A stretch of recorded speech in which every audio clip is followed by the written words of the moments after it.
Well, good morning, everyone. Welcome to ICANN's Washington, D.C. Engagement Center. Recording in progress. Okay. Okay, I'll restart. Good morning, everyone. Welcome to ICANN's Washington, D.C. Engagement Center. I'm Matt Larson. I'm Vice President of Research in ICANN's Office of the Chief Technology Officer, and I'm also Managing Director of this office. So we use the Engagement Center throughout the year to host events like this, to raise awareness around projects and topics that relate to ICANN's mission to coordinate the internet system of unique identifiers. And today we're happy to be hosting one of North America's Universal Acceptance Day events. UA Day events have been held throughout the year since March and are ongoing. Let me go over some housekeeping stuff. Bathrooms are behind me. Go past the elevators and turn left, or you can go through that door. You're welcome to go outside on the terrace. It's a great day for it. The doors are locked, however, so please find an ICANN staff person with a fob and they will let you out. Once you're out there, you will not be trapped. You can get back in without a key. You just can't get out. And then in the very unlikely event of an emergency, ICANN staff will show you what to do, but the stairwells are also behind me past the elevators. So with that, my intro work is done, and I will turn it over to Christian Dawson. Christian is the Executive Director of the Internet Infrastructure Coalition and co-founder of the Coalition on Digital Impact. So welcome, Christian. Welcome again, and have a wonderful event. Thank you, Matt. I appreciate it. And yes, good morning, everybody. To those of you who are joining us on this beautiful Washington, D.C. day, and those of you who are on the live stream, thank you for being here with us today. On behalf of I2 Coalition, Identity Digital, and the Internet Society, and the newly forming Coalition on Digital Impact, it is my great pleasure to welcome you to this special celebration on Universal Acceptance Day. I want to start by offering a heartfelt thanks to Matt and our friends and partners at ICANN, not only for helping us here today, but for their unwavering leadership over many, many years on the important subject of universal acceptance. And a special thank you to the ICANN board members who are joining us, many over the live stream. We're glad to have you with us, and we are grateful for your continued commitment to this important work. Today's a celebration, but it's also a call to action. Because while the internet has made extraordinary strides in becoming more representative, it still overwhelmingly favors oh my gosh, guys, favors. I was a couple of minutes ago, I was running this over with my daughter who's here, 15-year-old daughter who's joining us here today. And I ran through this one sentence and I said, I'm reading this thing and I'm stumbling over words. And I stumbled over favors. I said pharaohs, and I just did it again. So now we've gotten that over with. We're good from here on, Rowan. While the internet has made extraordinary strides in becoming more representative, it still overwhelmingly favors a narrow band of languages and scripts. And that's where universal acceptance comes in. Ensuring that all valid domain names and email addresses work across all systems isn't just a technical effort, it's a human one. It's about building a digital world that respects the linguistic and cultural identity of every person that logs on. It's about making sure that everyone everywhere can navigate the internet in their own language. And that's a principle that will guide much of what it is we're talking about here today and the work that we are trying to do. This principle feels more urgent than ever right now, because despite the fact that there are over 7,000 languages in the world and over 5 billion people are online, only about 10 languages dominate most of the internet content that's out there. That imbalance creates real inequity. It means most of the world's languages and the worldviews that they carry remain digitally invisible. And that brings us to why now, because just as we're making progress, we're also facing a turning point. It's cliche to say it at this point, but AI is changing everything and it's changing it fast. Without intentional action, it could make this imbalance worse, not better. The data that powers today's AI is overwhelmingly drawn from dominant data-rich languages, which means that AI shapes our digital experience from search to translation to content generation based on those major languages. It's poised to reinforce the same exclusions we're trying to overcome if we don't take intentional action. AI could accelerate the digital extinction of most of the world's languages, and with them the cultures they carry if we don't take that definitive action. And that's why we're here today. That's why I'm thrilled to announce the launch of a new coalition we've been quietly building, the Coalition on Digital Impact, CODI. CODI brings together a group of organizations dedicated to closing the language gap and addressing the deeper inequities it represents. Our founding members include Identity Digital, the Internet Society, Public Knowledge, the American Library Association, the Indigenous Connectivity Institute, LGBT Tech, DotAsia, Clear Sky Connections, I2 Coalition, AUDA, HTTP, ECHO, the Association of the Internet Industry, Black Knight Solutions, and CDIG. And that's just a start. Together, we're committed to advancing multilingual and universal digital access, from technical standards to public policy, from education to infrastructure, and from content creation to cultural preservation. CODI's core mission is to bring awareness, advocacy, and aligned action to this space. And we're not starting from scratch. We're building on the incredible work already done by ICANN, the UA steering group, and leaders like Mohan, my co-founder of CODI, who have long been champions of digital access and digital inclusion. And yes, we'll be sharing a lot about what's coming next in a moment, including how you can get involved. Throughout the day, you're going to learn a lot more about CODI. Our website's now live at codi.digital, where you'll find our founding vision, a growing list of partners, and opportunities to engage. Today's program will dig into some of the biggest questions we face. What does meaningful digital connection look like in a multilingual world?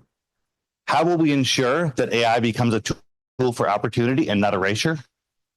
What will it take to build an internet where everyone, and not just English speakers, and not just Latin script users, can fully participate? So I encourage you to lean in. This is a moment to listen, to share, and connect. Let me close with this. The internet is one of the most powerful tools that's ever been built. But unless it works for everyone, in their own language, in their own voice, it isn't truly universal. But we have the chance to change that. And with the right intention, the right partnerships, and the right momentum, we can bring that vision to life. Thank you for being here. Welcome to Universal Acceptance Day.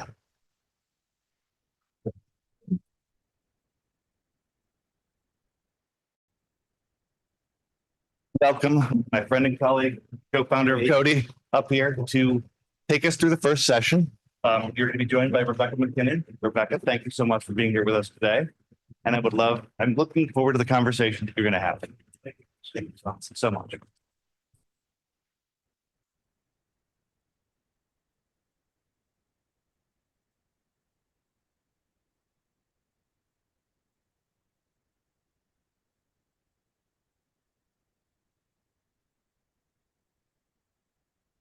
Perhaps it's working now. There we go. Good morning. Rebecca, it's so good to have you here. And I thought that perhaps we could start with you telling us a little bit of your story. You know, who are you and how did you get to Wikimedia? I think it's working now. To kind of backtrack or start from here and then go back and forward. I'm Rebecca MacKinnon. I'm currently Vice President for Global Advocacy at the Wikimedia Foundation. All of you are certainly familiar with Wikipedia. You may have encountered the Wikimedia Foundation as well. We are the nonprofit organization that hosts Wikipedia and other related community-run projects that are run and governed by volunteers. in over 300 languages, which is, I think, one of the reasons I'm here today. I've been with the Wikimedia Foundation for about 3.5 years. Foundation itself is, I'm not a I'm not an engineer or a product developer, but most of the 700 employees at the foundation are technical teams who are supporting the volunteer contributors in being able to edit and contribute open knowledge to the projects in all sorts of languages, in as many languages as possible. I came to this job through a long journey that I'm not going to, I really want to get to the meat of the conversation. But in 2004, I met Jimmy Wales when I was a fellow at the Berkman Center for Internet Society, now the Berkman Klein Center.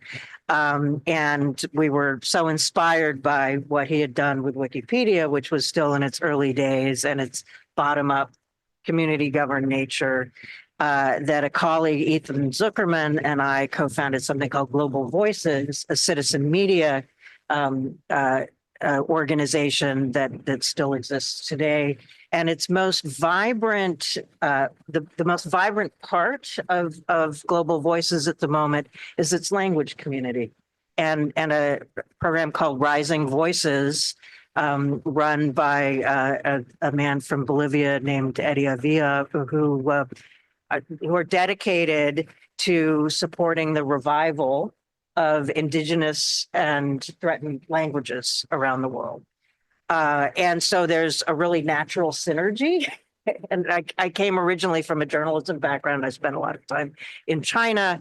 And I got to know your work, actually, back in, I guess it was 2009 to 2010, when ICANN was just putting into place the international domain name system, and how exciting that was. I was spending a lot of time with Chinese speaking communities, how exciting that was and empowering it was to so many people. So I'm just really honored that coming full circle here today, and to be able to be part of what is really a movement in promoting language diversity. That's great.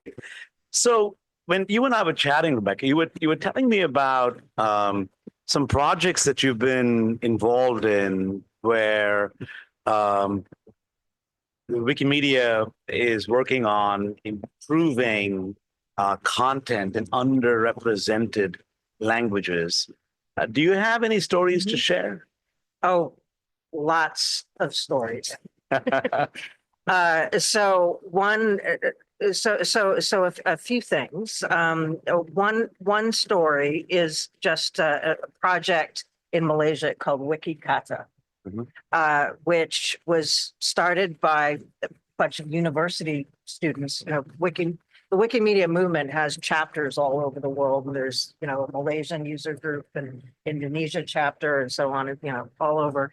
And so some of these students were contributing to Wikipedia in Malaysia, and got a grant to go out into the rainforest and help into the villages, and to launch a project to save this dying language called Mandrik. And so they went around and taught people in the village how to record pronunciations of basic vocabulary.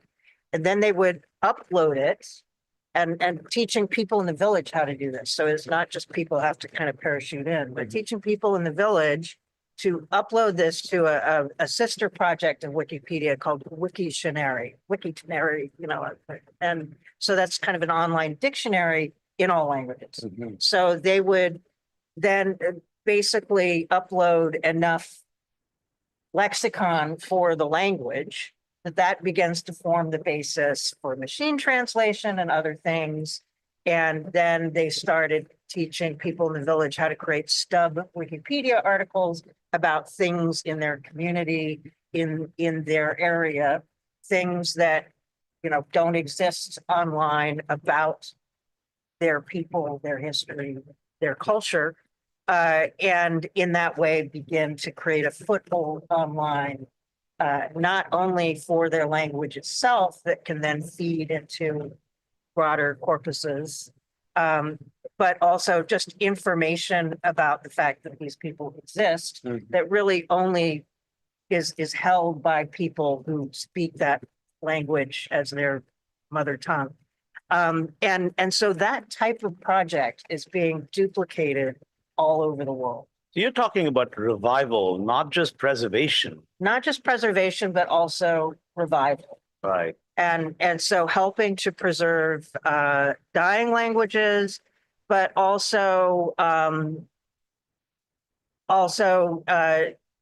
ensuring that this language then becomes part of the corpus of structured data that can then, feed into LLMs. Right. And as you know, Wikipedia and its sister projects is pretty much, it's used by as foundation. Major source of training data for all LLMs right now. And, not just in English. And so the foundation is really prioritizing, our language team has developed a a machine translation tool that focuses on underserved languages. And with search support, so like as a language kind of begins to gain its foothold in the Wikimedia ecosystem, it might start with Wiktionary or something called Wikisource, where people can upload manuscripts, videos, Wikimedia Commons, where oral histories get posted. Then that is used as source material to build articles.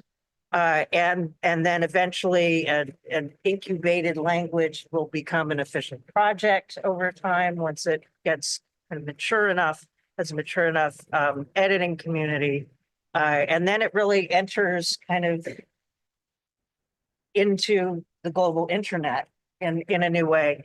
And, one thing to point out too, we now have official Wikipedias or official hosted projects, whether it's Wikipedia or Wiktionary, Wikisource, in 334 languages. That's growing. 700 plus additional languages have test projects being incubated. So it's fantastic. It's growing. Now, tell me this. I hear people telling me, hey, I have tools that just translate from one to another. Why do we actually need to worry about all these other underrepresented languages? All you need is tools that learn, translate, and then the job is done. What are your views? Well, there's a few problems with that. And I can perhaps cite a particular example of that. So there's a community, a user group in Kerala in India that focuses primarily on the language I'd always mispronounce it. Right. Yep. Malayalam. It's a palindrome. Exactly. And I always stumble on it. But so they make use of machine translation to translate particularly STEM information, science and technology information, kind of globally consistent, the periodic table of elements, whatever, COVID-19 information into Malayalam. But the information needs to be contextualized and localized. So there is one very prominent member of that community, Dr. Nita Hussain, happens to be a medical doctor. And so she has been part of Wiki Project Medical, which is an independent nonprofit as well, making sure that as the COVID-19 and other scientific medical information is being translated into that language, that it's being done in a context that makes sense to the local communities.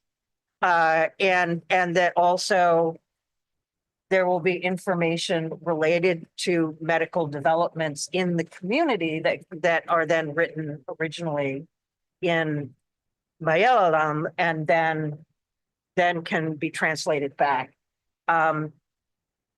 Also, there's a lot of information that that community holds about its own people, its own culture, its own history that just isn't in English, right? So you can't translate it. You have to translate it the other way. It has to go from Malayalam into English. So it's a two-way street. It can't just be unilateral. Another example, just with that community, to dig deep into one case study, is Pope Leo. So it happens that Kerala has a lot of Catholics. And so Pope Leo was great interest when that news broke, and the information about Pope Leo apparently kind of drove more traffic to Wikipedia than ever before in history. Wow. But not just in English, in all kinds of languages, including Malayalam. And see, I'm saying it enough. I'm finally getting there.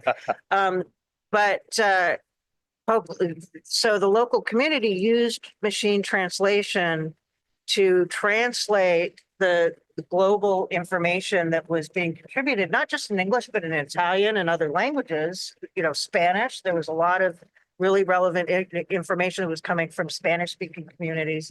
And then not only translating it into the local language, but putting it in the context, in the order, like what information is most important to that community, what connections might have been had to India and to Kerala in the past, et cetera, et cetera. And so it needs to be made relevant and put in a context that makes sense to people who speak that language. Gotcha. So if it's just kind of translating from a generic English language thing, it's also just coming from a context that won't make sense to people in other contexts. Got it. Now, but what about, say, here in the US and in North America, where, again, I hear voices that say English is the main language and that's good enough. Yeah. My colleagues gave me some statistics that are really staggering. There's about 7,000 languages around the world right now. Around 3,000 could disappear in a generation. Someone from our community said that 20 languages disappear every week. I'm not sure, kind of, I can't cite the source for that, but these are the types of figures that get bandied around, and like, why should we care? Right. I was at a Global Voices gathering where there were a lot of language activists who also contribute a great deal to Wikipedia. And a man named Janak Bhatta, who is involved with preserving his native language, Doteli, which is a Nepalese language. He put it this way. He said, "Death of a language leads to the death of literature, culture, and civilization.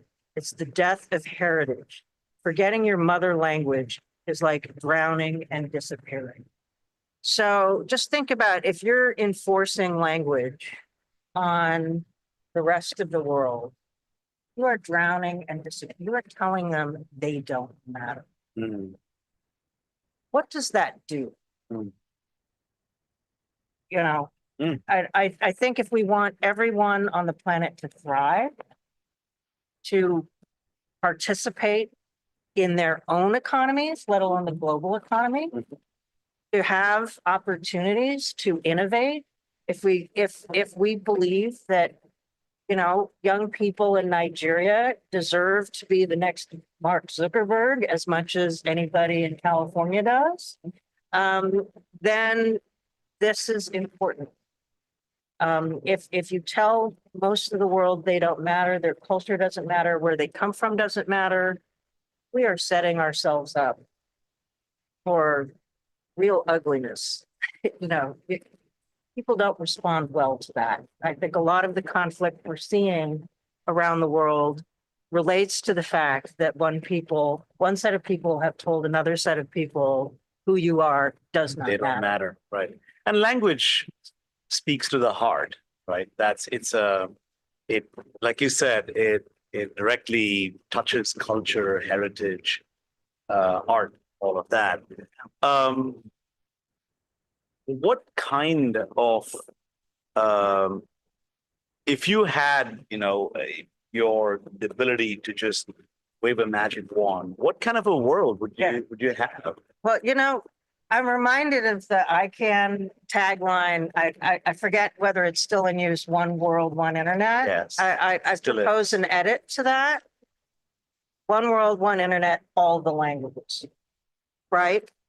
I love that. And in order that is possible. And again, you don't accomplish that top down. Mhm. You accomplish that by bringing in the communities. And with Wikimedia, what's very important is that the tools we are developing, the machine learning tools, the machine translation tools, the way in which we're working with AI, the way in which we interact with LLMs is we work for our communities. So it's very much co-developed with the communities. Mhm. And that's very important here is we need to listen. And many of the young people, I again, at a lot of these gatherings that I've been attending, you meet these Gen Z activists from Nigeria.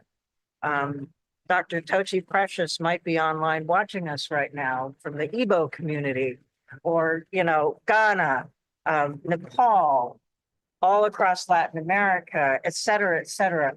Young people are just the amount of energy people have around bringing their communities online, bringing their languages, bringing their identities, who they are, their authentic selves online to be seen and heard and to have that opportunity is just incredibly inspiring. Amidst all of the craziness going on right now, this is one of the things that really energizes me to get up and, open up that computer every day, is that these communities want to help work with us, all of us, we have some of the founders of the internet system here. They want to work with us to really achieve this opportunity, this vision that's going to work for everybody. And we've got to do it now. I'm so inspired, and I hope all of you here and online are. I think you are speaking about a movement and a movement rising, and it's so wonderful that Wikimedia is going to be part of it, and it's going to help Cody get off the ground. So thank you so very much. Right. Thank you.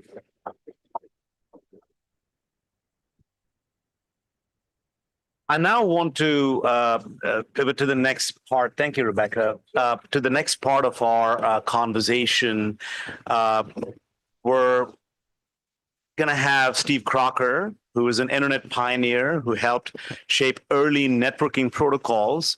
And he was a chair of ICANN when it first introduced the first internationalized domain names to the root of the internet. So I'd like to welcome Steve here. And I'd also like to welcome Rachel Sterling. Rachel is the Chief Marketing Officer at Identity Digital. Rachel is focused on expanding impact and driving adoption of the company's 270 plus domain names portfolio. But Rachel also brings extensive senior leadership experience from Instagram, from Twitter, and from Google.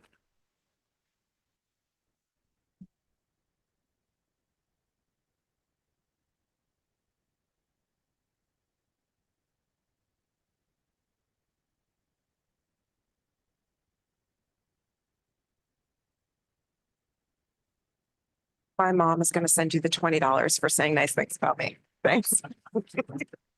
Steve, it's so great that you're here. We're really excited that you're participating today. Well, thank you, and it's a pleasure to be here. Okay, great. Do you mind if I ask you a bunch of questions? I'm fully expecting. You're fully expecting? Okay, great. Let's hop into it. This is what we're referring to as lightning round or lightning talk. Oh, thank you. But we're going to take as much time as we need because what we're talking about is really important today. So obviously, Ram mentioned that you are a pioneer of the internet, the founder and creator of ARPANET, TCP, IP protocols. And so when you were creating the internet, how did early internet protocols contribute to global communication? And what limitations existed at that time in terms of linguistic inclusivity? Yeah, so this is where you get credit or blame, more of the latter, I think. I think we'll do a lot of credit. Yeah. So in some sense it's boring, and in some sense it's instructive. When the earliest part of the project was the ARPANET, which was all US based, almost exclusively US based, and in a university and research environment predominantly. And the computer environment was that the computers of the day from different vendors had not been designed and built to talk to each other. So you had, for example, the dominant computer manufacturer of the day was in a company that you hear very little about called IBM.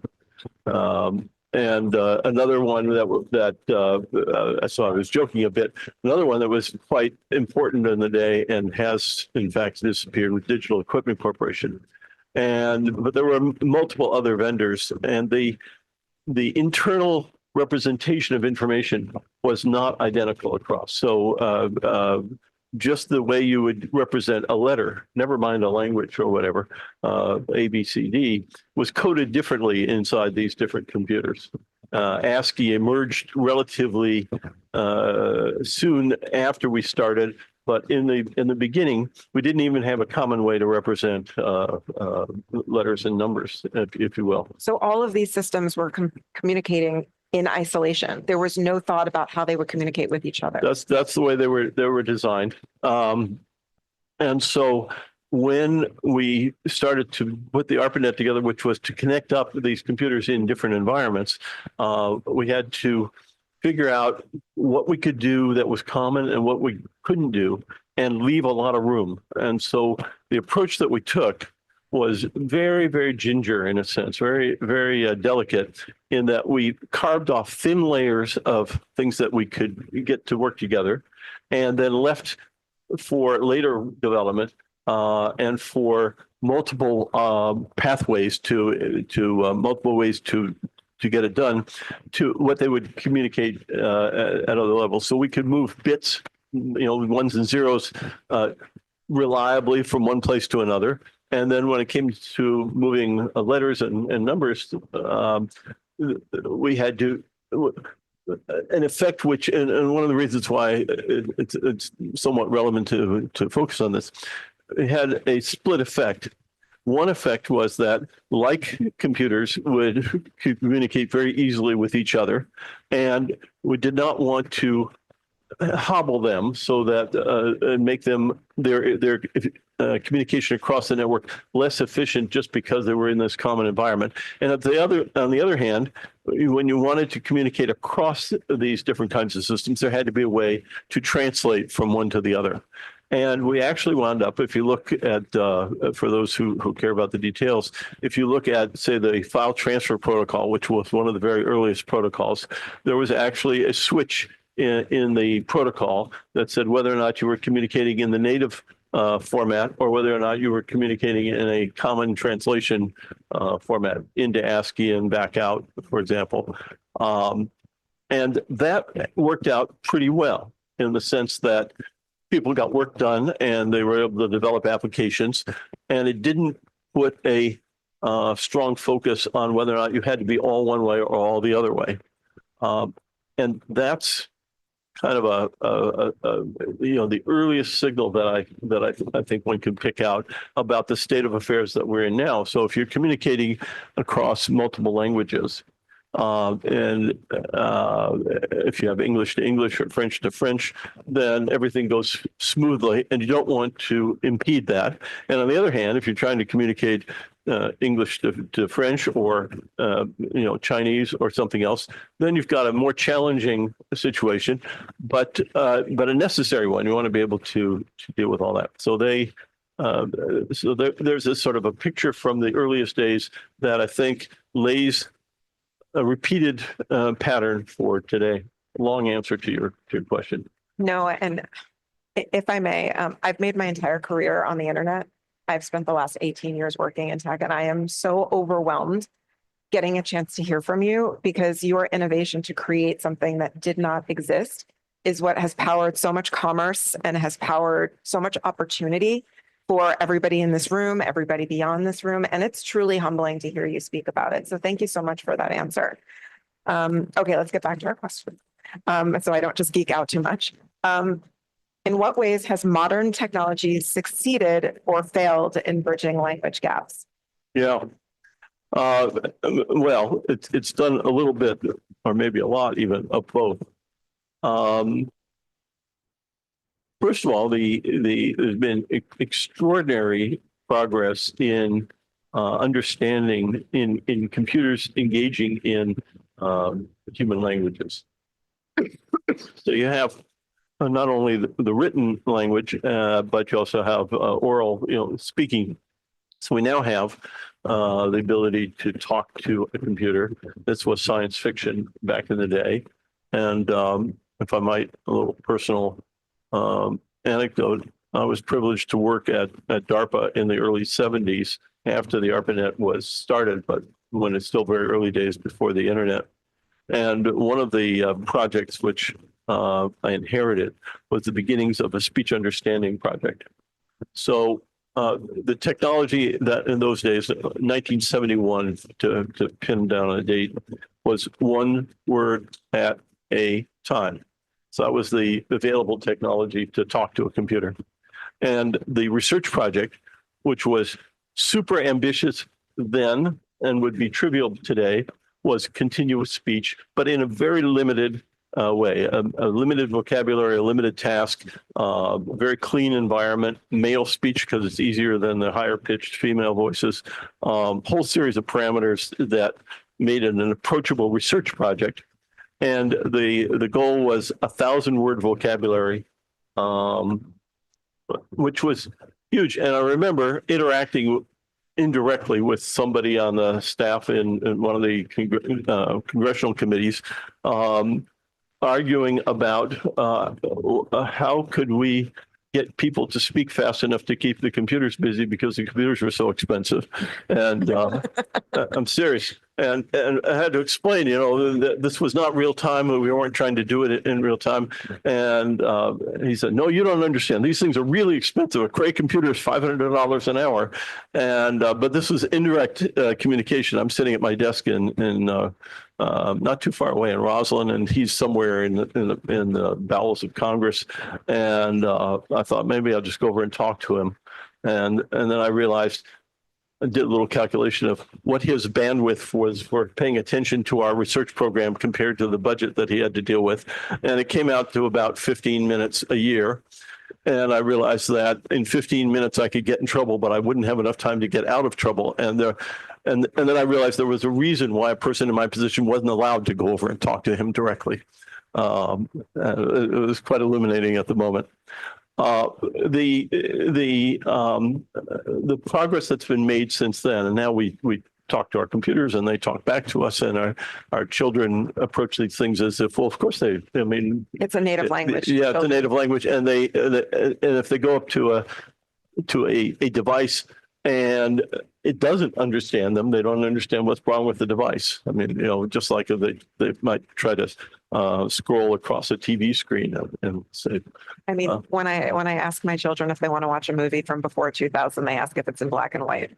And so it's a very big generational divide. Exactly. There's a conceptual gap there. So but the state of affairs now, very, very interesting. Raj Reddy, a quite famous, well-known professor at Carnegie Mellon University, and one of the pioneers in this area, predicted and put money on the line as one of these traditional bets that in 10 years, and this was a couple of years ago, 2021, I think by now, he said in 10 years, automatic translation between any pair of 100 languages in real time, so that you'd be able to talk and so forth. So that's pretty spectacular. And then you sit back and you think about, well, to what extent does that mean? If you're talking about technical things that are where all of the speakers are have the same background, maybe that makes sense. If you're talking about things that are more delicate, cultural or humanities oriented or poetry or so forth, the translation might be a much tougher.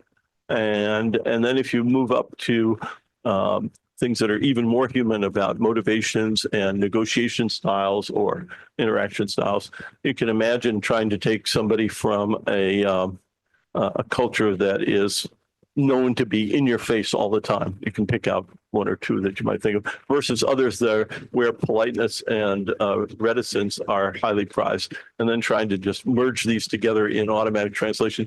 It might be a little more complicated. We were in Japan a few weeks ago, and Google Translate provided that translation layer. It wasn't seamless, but we were getting there. But what I think is really inspiring about what you're talking about is the inclusion of culture as a cultural layer between high context versus low context cultures, and really being able to understand how you apply that layer to translation services. And so you can understand not just the words, but the meaning behind the words. Right. Yeah. Right. And even meaning, taken in a literal sense, doesn't quite get at things of strategy or status and other elements which are absolutely fundamental in human interaction. Instantaneously, you meet somebody and you size them up in seconds, less. And then it's crucial for us to understand how we incorporate that for all languages, not just data-rich languages where business and commerce happen, but all languages around the world. So that gets at probably one of the crucial points for this meeting. What's the impact of the technology on languages? And I think things go in both directions. I think that dominant languages become more dominant because there's a natural, what Metcalf calls a network effect, that everybody's doing it. And so it's a high benefit to being able to speak with dominant language. And then on the other hand, you have the technology comes to the rescue of the less well-populated languages, because it becomes possible to build a community, even if it's a diaspora, and get all of the speakers and to get the corpus of that language and save languages from disappearing. What that balance is and how it plays out, I don't actually have a strong prediction. It's easy from a certain economic point of view to say, oh, forget all these small languages, one language will do it. I think there's a lot of history that says that doesn't work, that a lot of resistance to that. And on the other hand, how far you can go in preserving the smaller languages is going to depend a lot on the populations, on the human populations that are behind them. And who knows where that's going to go. Steve, thank you so much. We are probably going to get the axe right now. So even though we can talk about this for probably another hour, Christian's going to come on up and introduce our next round of speakers. Thank you very much. Real pleasure. Real pleasure. Stay right there. Oh, I'm released. You're not released. You're going to get more Steve. So you're getting asked.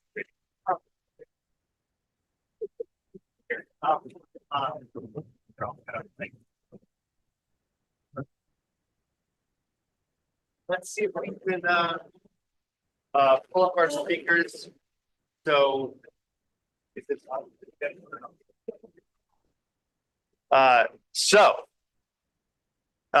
now we are going to do a panel on universal acceptance.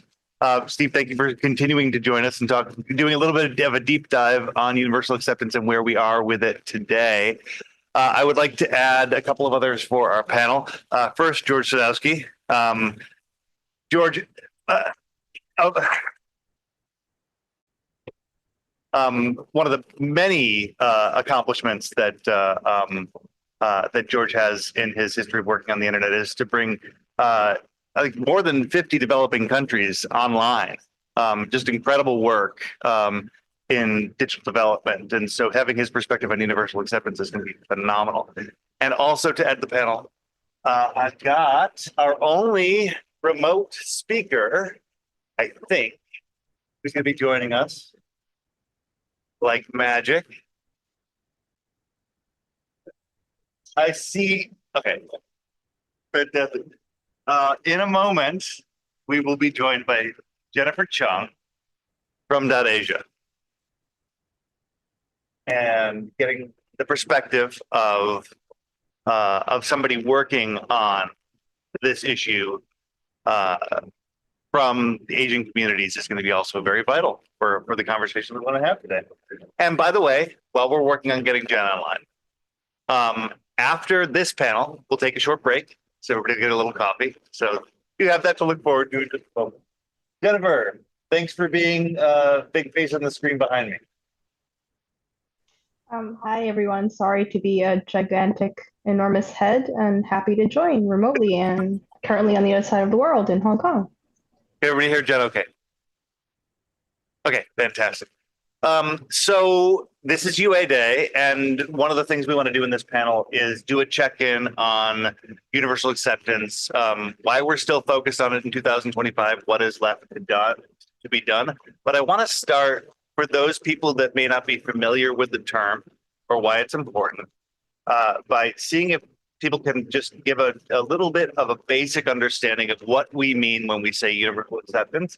And I'm wondering if, Jen, you can start us out with that.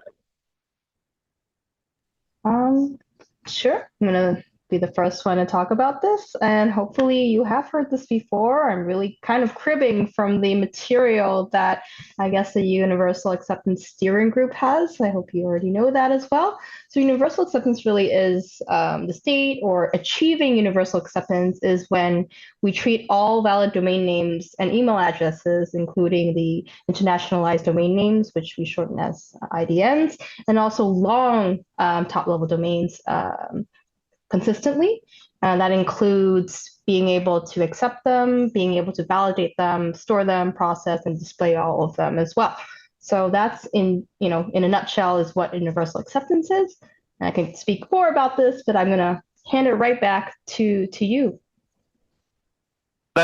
So we're talking about a lot of technical work that happens at the DNS level to make sure that people can utilize non-Latin scripts that are not just a traditional .com, .net.org in the in internet usage. This is stuff that at a technical level, correct me if I'm wrong, has been mostly worked out, right? So why are we still talking about it in 2025? Oh, George, let's see if we turn that on. Thanks. I think in part because it depends very much on incentives that are very low or don't even exist in the part of people who run email systems and build web servers and the like. There isn't the incentive. If you're running an email system in the United States, there is not a lot of incentive to include or to change your systems to include a system which will handle 50 other languages, because most of your clientele is in English. So what we need to do is get systems that allow operators of these input methods for getting on the internet, the willingness to invest, and it's not a major investment, but the willingness to take the trouble to go to universal acceptance and be recognized for it. We don't have it now. The incentives are off. Those incentives are, well, they're not economic because, so they have to be something. They have to be either in terms of prestige or contribution to the common good. Okay, so let me stick with you for a moment, George, because you work with a lot of developing countries, right? A lot of places that don't use would prefer probably not to use the internet in English, right? Right. Aren't those also areas where there's potential markets? Well, there may be now. When I was working in those countries, there wasn't, because the countries were barely scraping along on what they could import from the developed countries. But eventually what we should see, and I don't know if we've seen it or not, the pickup of UA tools in countries where the scripts are not Latin or Latin derivatives. And I don't have an answer to that. Okay. George said it's an investment that we have to convince people to make, but it's not a big investment. What are the big technical barriers that people need to overcome in order to implement universal acceptance? Anybody? I'm not sure there are any. I think the software exists. CV might want to answer that. People aren't doing the work. Yeah, you have to do the work. We need to understand what the work is. Well, I think you're I'll just take a very, very narrow, specific example. We've heard mention about internationalized domain names, and a lot of the software from the early days built in the unwise assumption that top-level domain names were 3 letters, not 4, 5, or 6, or 2 letters for a country code. And in many cases, that was hard-coded in. And then when the use of longer names, this is even before getting to the internationalized domain names, came into vogue, a lot of the software just simply couldn't handle it. So there's been just an evolution to remove some of those barriers that shouldn't have been there in the first place, but you can't control sort of the way software gets developed in many cases. So in a lot of cases, what we're doing is we are taking assumptions that were made a long time ago that have been built upon and built upon and built upon, and trying to convince people to go back and redo their work on those early systems. Yes, and if the internet had been developed in Southeast Asia or India or any place where there was a multiplicity of languages, this probably wouldn't have happened. So Jen, you work with consumers in Asia, where there is certainly probably a interest and demand in doing this work. What are the challenges that you face in trying to convince people to do that work?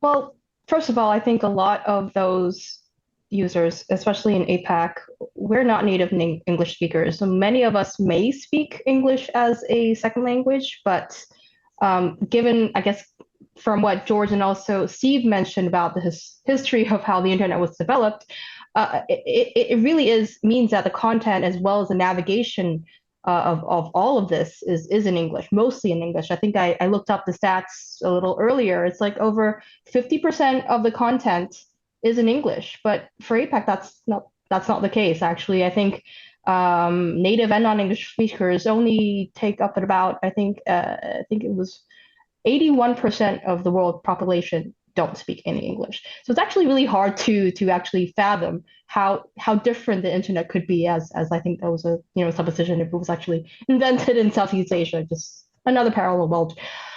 The crux of really is a lot of the users right now in APAC don't actually realize they don't realize that this technology actually exists because it is not being used in the platforms that they know and the apps that they actually use to connect to the internet. So it's a little bit of a chicken and egg, but to actually have them understand this works, this also has to be taken up by, I guess, procurement processes, by the different ways that people actually connect to the internet, the different ways that people actually live their online lives. So it's a little bit of a circular problem, but we have to start somewhere. So talking to the APAC community, talking to the people who actually don't have English as their native language, they have to first understand that, oh, this actually exists. And hopefully in their jurisdiction, in their economies, that this will be taken up by different private sector, as well as I think the biggest push there is to see that the different governments in APAC, and there is actually really good example of Thailand as well, putting the procurement process in also the services they push out to their citizens. That is one way to get it started. So that's really, the short of it. We really need to get this message across to the peoples that actually use the internet, in that they can use it in their different languages, but this also needs to be taken up, I guess, across a myriad of different actors, from government to private sector to people who actually change the codes. even for registries, registrars, we actually have roadmaps that we have to follow. ICANN is a really good example to have a registry roadmap on how to get ourselves universal acceptance ready. But it takes a village, and it takes a global village to be able to make this happen. It may take a coalition. Sorry, I had to. George, you wanted to add something? Yeah, one can make the argument that the internet is really a follower in using English as the major language. The French have a term, la langue véhiculaire, the language that travels, and it's quite possible. In fact, in the business community and in the financial community, English is the language that travels. Fortunately, our brains can handle more than one language, and so I think we can handle both the English as to speak to outside our group and another language to speak inside the group. The internet may reverse that by virtue of universal acceptance being more accepted and being a reality, along with the various machine translation tools that exist. We may be able to make, and I think Rebecca commented on this, the ability to make small groups who speak a language viable, because you don't need economies of scale and you can surmount distance. I love that. One of the things that I took away from what you were talking about a moment ago, Jen, was this idea that in a lot of cases, a barrier to universal acceptance is sometimes just people's being able to imagine that it's possible to make that shift.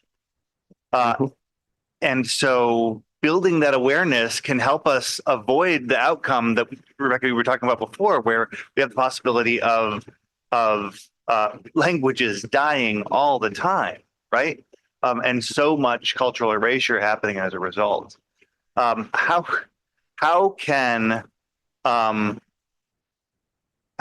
we build this coalition in a way that gets all the right people focused on ensuring that they at least let people know that these ideas are possible, so that they can apply pressure in the right places? Really good point. And in fact, when Rebecca was talking about it earlier, I was shocked and stunned at that, the stats that are coming up, 20 languages dying every week, or is it every 2 weeks? That's actually shocking. The first thing really is to know that, we need that as a foundation of a multilingual internet. If we actually look at it in terms of UA by design, and that already shifts our thinking.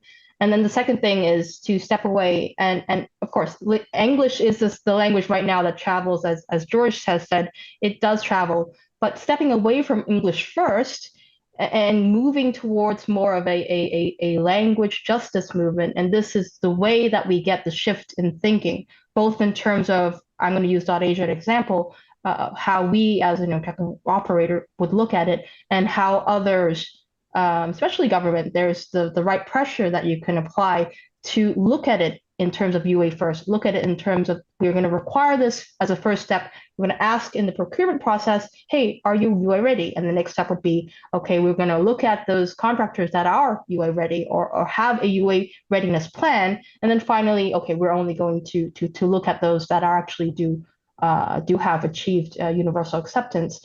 So it's a shift in thinking, and you need people to start taking the first step, and the coalition is a really great first step here. Again, couldn't help it, and I think this is really a great thing that we're doing right now. I appreciate it, Jen. Steve, we heard in your conversation with Rebecca a few moments ago that you were the chairman of ICANN when ICANN made its commitments to focusing attention on universal acceptance.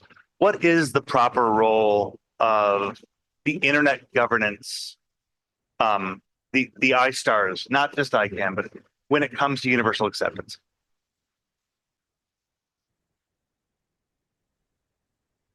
Yeah, I'm glad you made reference to iStar. I get nervous when the reference made to ICANN and internet governance as if those were the same thing. I think it's healthier all around, particularly healthy for ICANN, not to be viewed as the governance mechanism for the entire internet in all aspects. Well, the I think that there was a common understanding as the internet grew that there had to be an embracing of the diversity of languages and cultures, and a way to accommodate and not just tolerate, but positively and constructively accommodate them. So in the very specific and narrow issue of how to represent domain names, and not the content on websites, for example, but just the domain names, how to permit and support representations in scripts that were not the Latin script and not English based. And there were a combination of technical issues about how do you represent those things. And there were some interesting, very, very interesting technical developments that made that efficient and possible for those of us who are into that kind of technical stuff. I found it was surprising, some of the work that was done. But the cultural and political elements of that were also very challenging and quite interesting. For example, I'll give you a couple of examples. Country codes. There was an original division made between top-level domains representing countries, .de for Germany, .ch for Switzerland, and so forth, versus so-called generic top-level domains, of which there were 7, and then it was expanded to sort of arbitrary number. And they were administered quite separately. The country codes were administered by each country or territory, and the generic ones were administered under contract with ICANN, sort of kind of a split contractual and political environment. And then comes the introduction of additional scripts. And some confusion results because there are characters in different scripts that look the same across scripts that lead to some ambiguity, and that ambiguity can be exploited for negative purposes, for fooling people. And so you get a character that looks like an A, but is alpha in Greek or comparable in other scripts, and can fool people. So PayPal, for example, would be a natural one where it gets spelled wrong, and then people get drawn into doing the wrong things. So comes a proposal from a country that says, we would like not only our basic 2-letter code, but we want an additional one in a script which is natural for the language that our countrymen speak. And here's what we would like. And then when it comes time to look at sort of the holistic picture of it all, they say, yeah, but if you choose that, it will look like something else. One of my favorite is .ru is the country code for Russia. If you transliterate that into Cyrillic, the letters look like, pardon me for the, it's not exactly perfect. One could perceive this with the right eye, but it looks sort of like PY. It's not PY, of course, it's a Cyrillic for RU, but PY is the country code for Paraguay. And so all of a sudden you get whether or not the IDN, the sort of first cut of the IDN for Russia would be confused with Paraguay. Not good. Now, the Russians, to their credit, said, oh, how about if we do Russian Federation equivalent? And so that becomes the equivalent of RF. And the F becomes It's a 5. A fee, like a fee in Greek.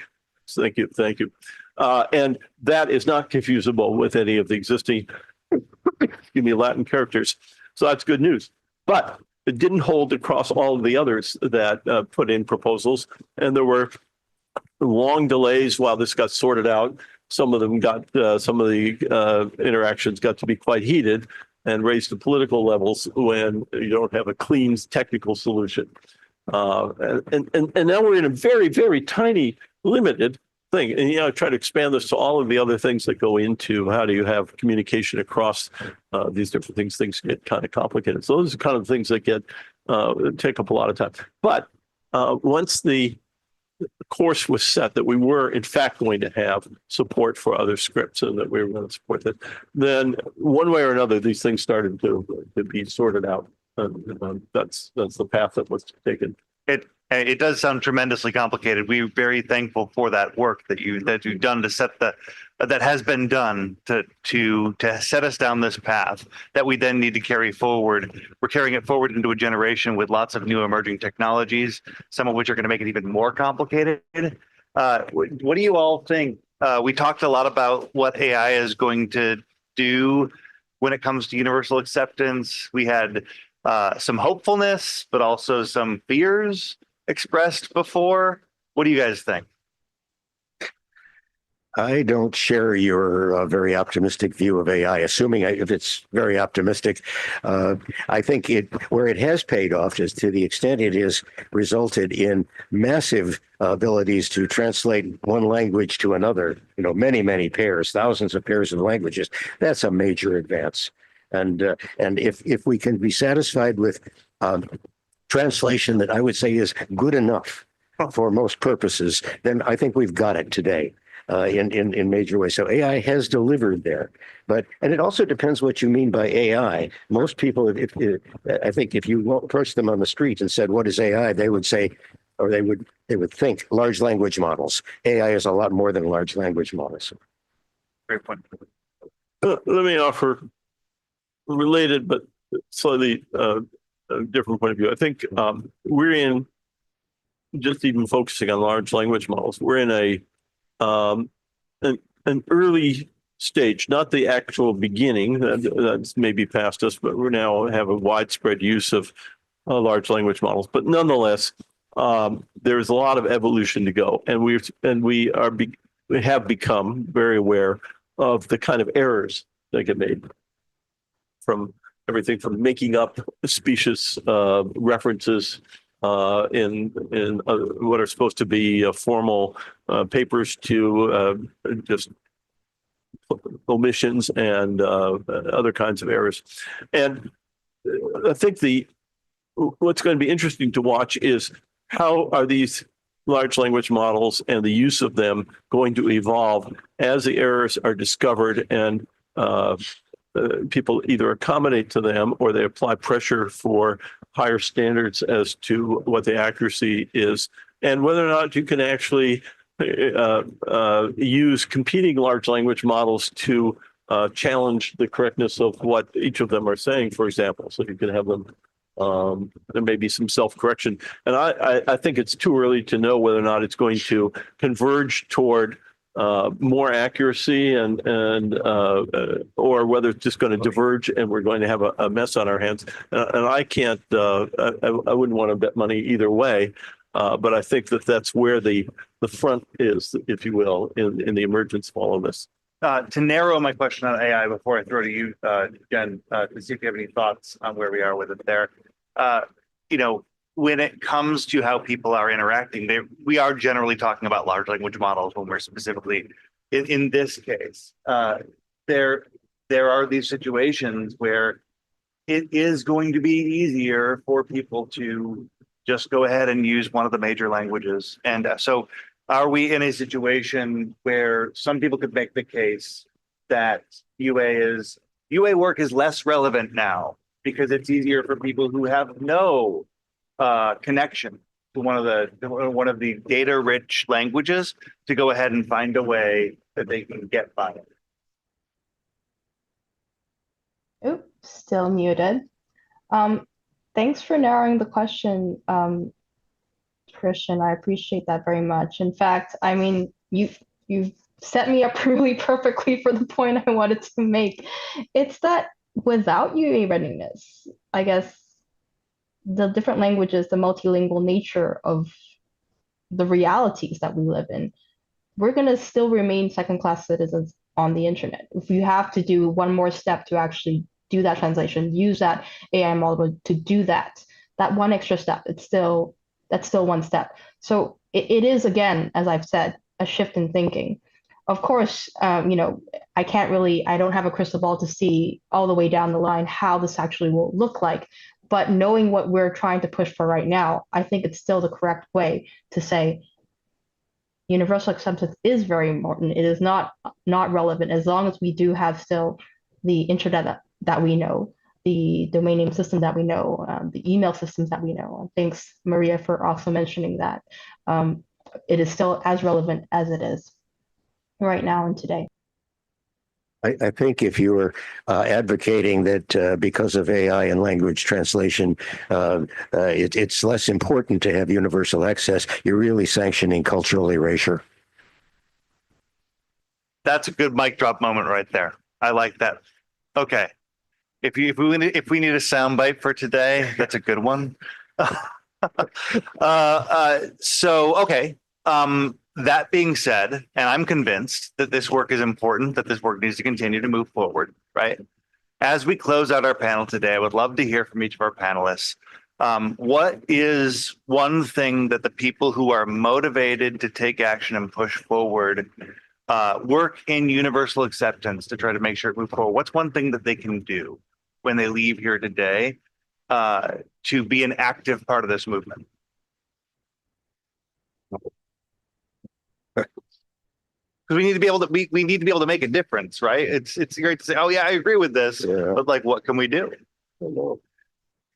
I think we work on programs that encourage and, in fact, force to some extent acceptance of UA standards by people who are in a position to make them. I would love to see the consortium that's being established go into a country and find some firm, some service that has implemented the entire UA solidly and publicize that, give them an award, and make available the fact that these are the people who can best represent all the language of the world in a way that is consistent and reliable and works.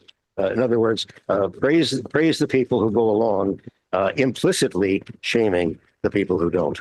That's great. And I think that what that does is it gets to what it is we were talking about before, with getting past this idea that Jen was talking about, where people can't even imagine not having to work in English, right? And if you go ahead and you publicize those examples of the places in which they have done the work, it gets people past that imagination barrier. I love that. Steve? Yeah, let me take a combination of what both of you have said and push it a step further.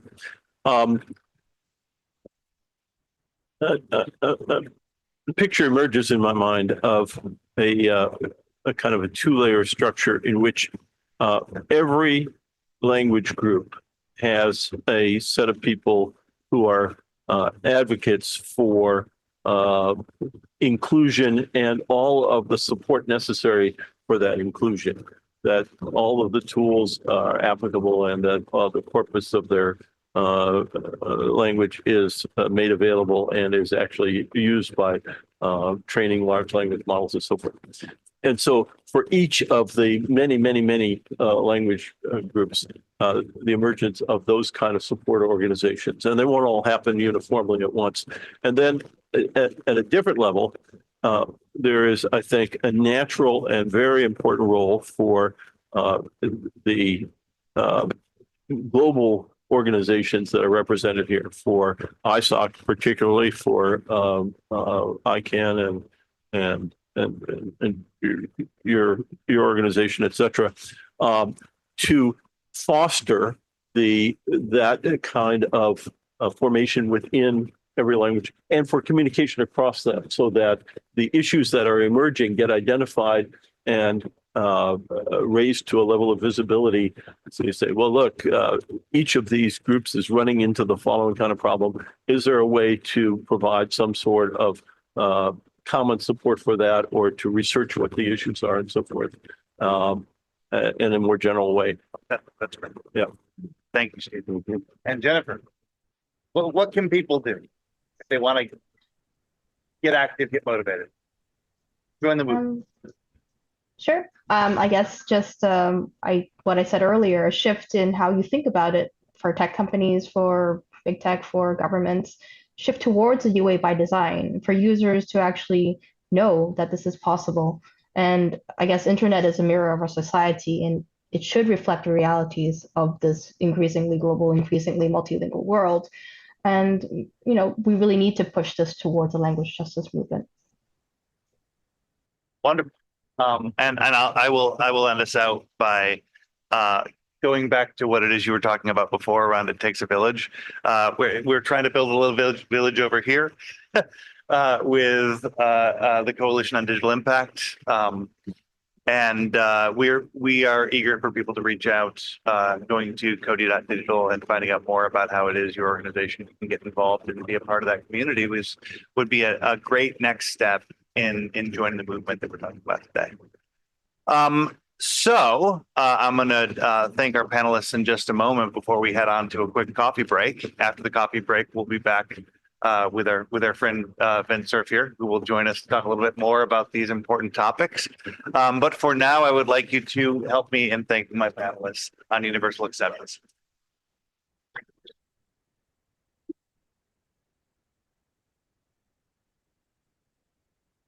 And for those of you on the live stream, we'll be right back.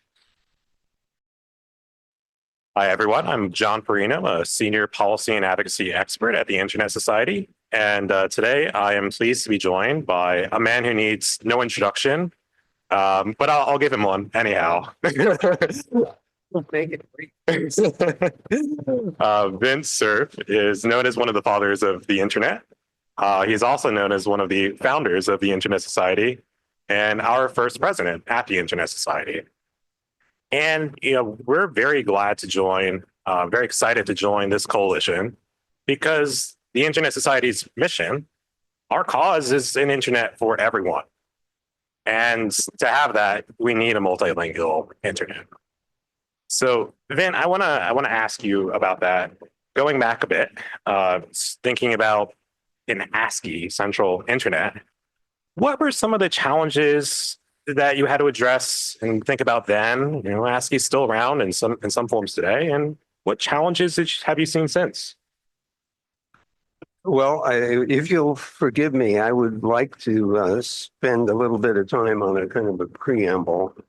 It's not a peroration, although as the chief internet evangelist at Google, I've been known to sermonize from time to time. First of all, some of you might find it amusing to look at RFC number 20. I don't know whether you brought that up, Steve. Did you? No. Okay, so RFC number 20 is written in October 16th, 1969. October 16 is an important date for many of you who remember that ICANN's Freedom Day occurs at that point many years later. But anyway, October 16th, 1969, RFC 20 declared that ASCII was going to be the standard reference for expression in the ARPANET and subsequent internet, although internet was not envisioned at that time. So if you want to blame somebody for having chosen ASCII, it was me, or at least I documented it. So that's the first point. The second point, though, is that when the World Wide Web came along in 1991, Tim Berners-Lee presciently chose to use Unicode as the way of representing characters in HTML. This could not have been more beneficial if you think about the World Wide Web as it is today and all the applications that run on it, because that allowed an enormous number of different scripts to be accommodated in the World Wide Web. So Tim needs to get credit for having recognized that ASCII was not the only thing that needed to be supported in his vision of the hypertext markup language. I want to also remind people who may be uncomfortable with the heavy element of Latin characters in the internet environment that the Universal Postal Union, which precedes the ARPANET and the internet by decades, not quite centuries, but certainly decades, chose to standardize on Latin characters for the names of countries. And this was to make sure that if nothing else was understood on an address, it was clear which country it was going to. And so there was precedent from the UPU to make use of ASCII or effectively Latin characters for this kind of standardization. I hope you don't mind. I mean, I was told that I was allowed to make an. Then you are a founder of the internet. You can do whatever you want today. Thank you. Yeah, and you know, when you get past 80, they basically you don't give a damn what anybody thinks. You just do whatever you're going to do. So Steve brought up the ambiguity that was introduced with internationalized domain names. A specific example of the Russian Federation looking like Paraguay if you use the RU characters from Cyrillic. I wanted to also remind everyone that in other parts of the world where the language is expressed in other than ASCII, that there was actually a common decision to use ASCII for purposes of supporting the non-ASCII language. And I'm thinking specifically of Pinyin. In China, which took some time, the inventor of Pinyin had to sell this to Mao Zedong, and he had to try 3 times before Mao Zedong was willing to accept the idea of entering characters in Latin script in order to refer to the phonetics of the character that you wanted in Chinese. So Pinyin was adopted as an easy way of introducing or getting to the Chinese script that was desired. And part of the reason for that is that the keyboards that were available were all in essentially Latin characters. Now, of course, there were variations, and as I understand it, there existed a Chinese typewriter which allowed you to enter each stroke. But if you know anything about traditional Chinese, some of the characters have 50 strokes, and I can tell you it just takes a hell of a long time to type that way. And of course, the Chinese users knew that too. So again, I want to try to illustrate that even in our desire to be universally accessible, so to speak, that the ASCII characters or the Latin characters have played a very important role and continue to do so. Now, universal acceptance of all scripts and all representations looks attractive on the surface, and it sounds egalitarian.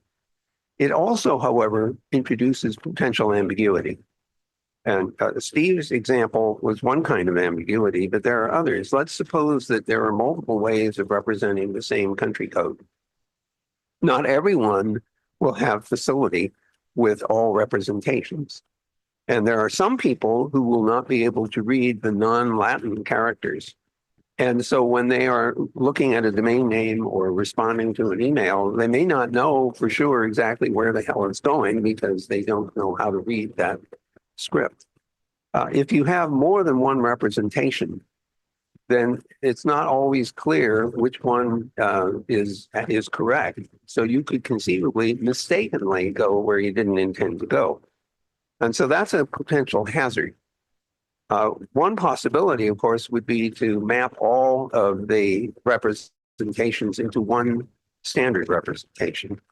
And that's sometimes a way of getting rid of ambiguity if everything goes to a canonical form.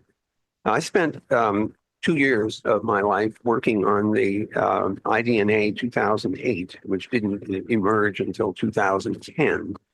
And it was carefully designed so that the Punycode representation, the ASCII representation of the non-Latin domain names, would map uniformly and symmetrically back and forth. So there was a guaranteed mapping from the one Punycode form, which captured the non-Latin character set, to the Unicode form. Punycode being in ASCII only, and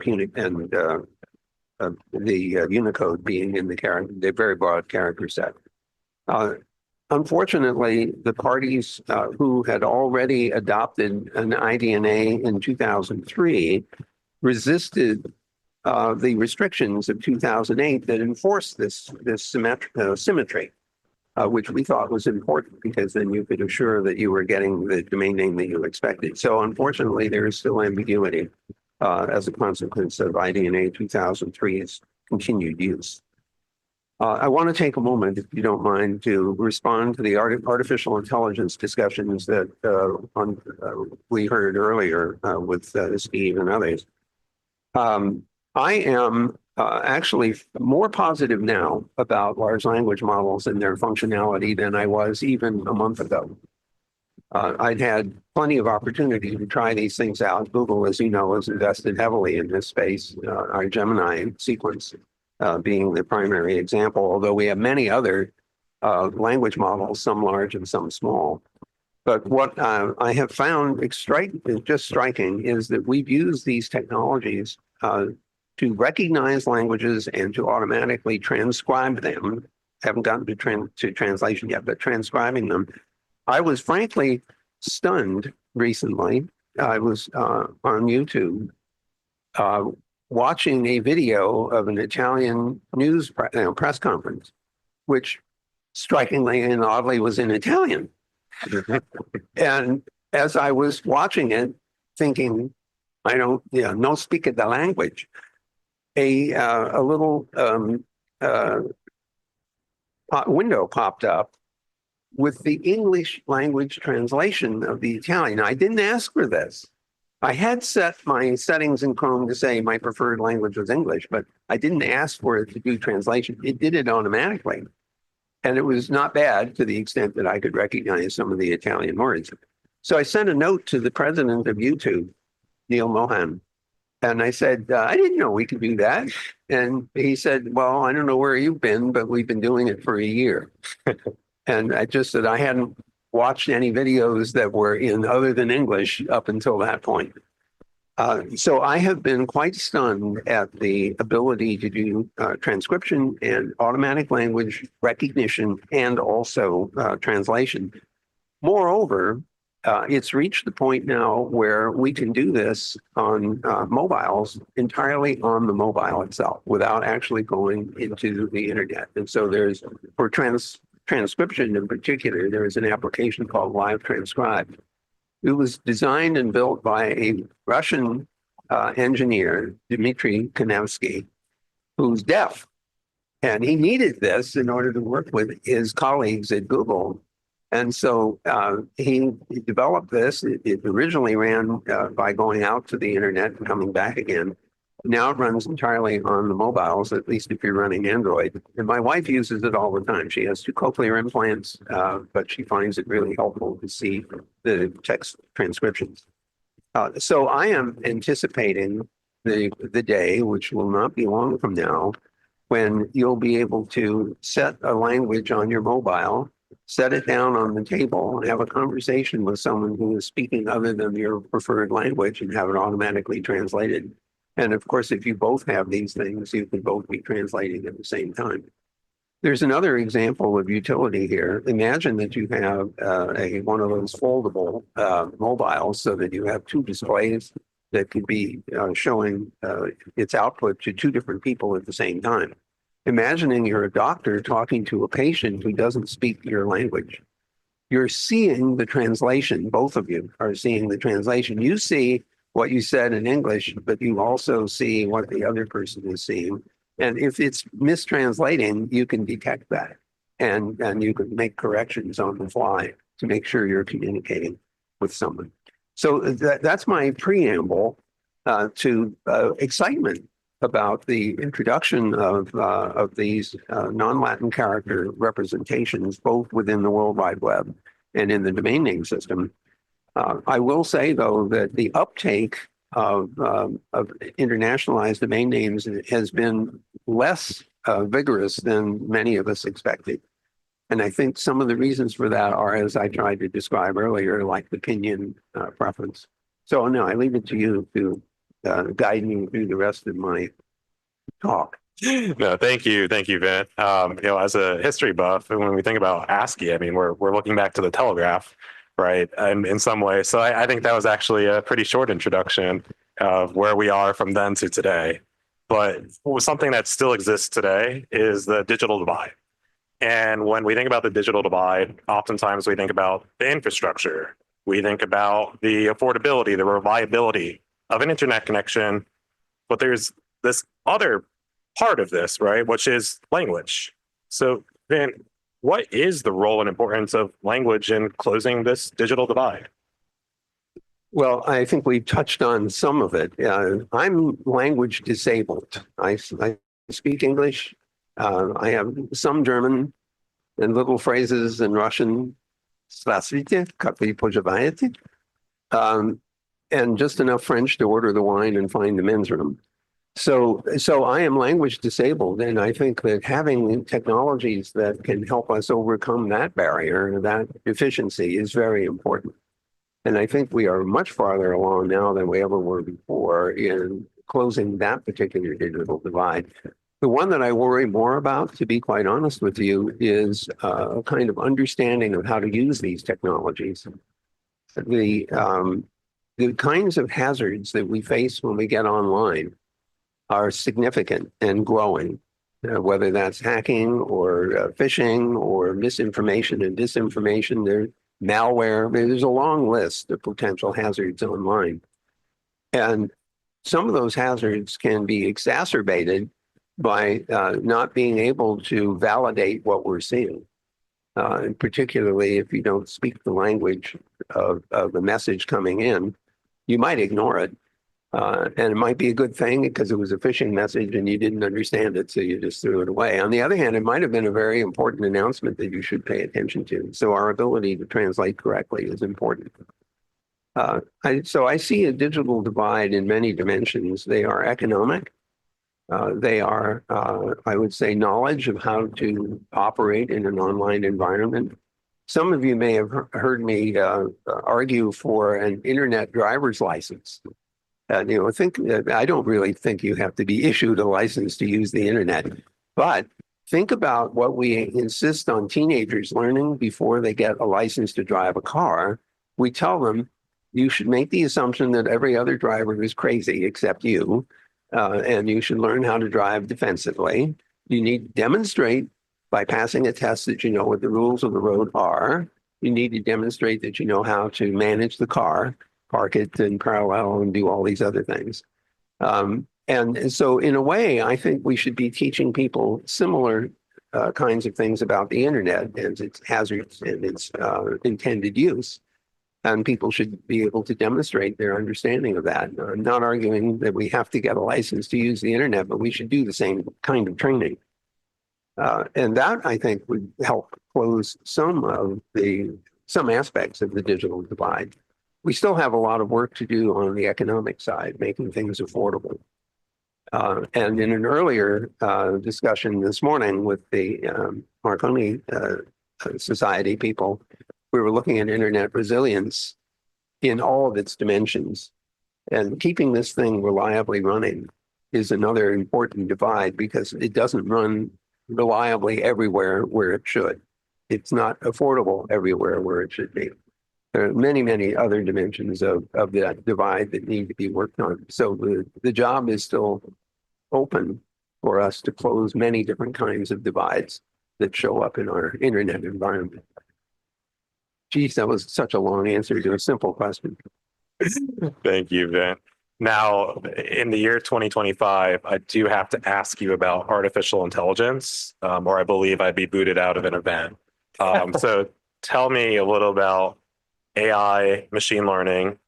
Obviously, there are opportunities. You already talked about, what YouTube does in translation. It's not necessarily new, but there's also some limits to that. Where does that fit into this conversation today? Sorry, there's some limits to the power of AI as well. Well, I mean, it doesn't. The artificial intelligence applications of today don't always work perfectly, but almost nothing ever works perfectly. And it's getting better. I mean, I often tell an anecdote about a weakness called hallucination. Some of you heard this story. I decided to test one of the chatbots by asking it to write an obituary for me.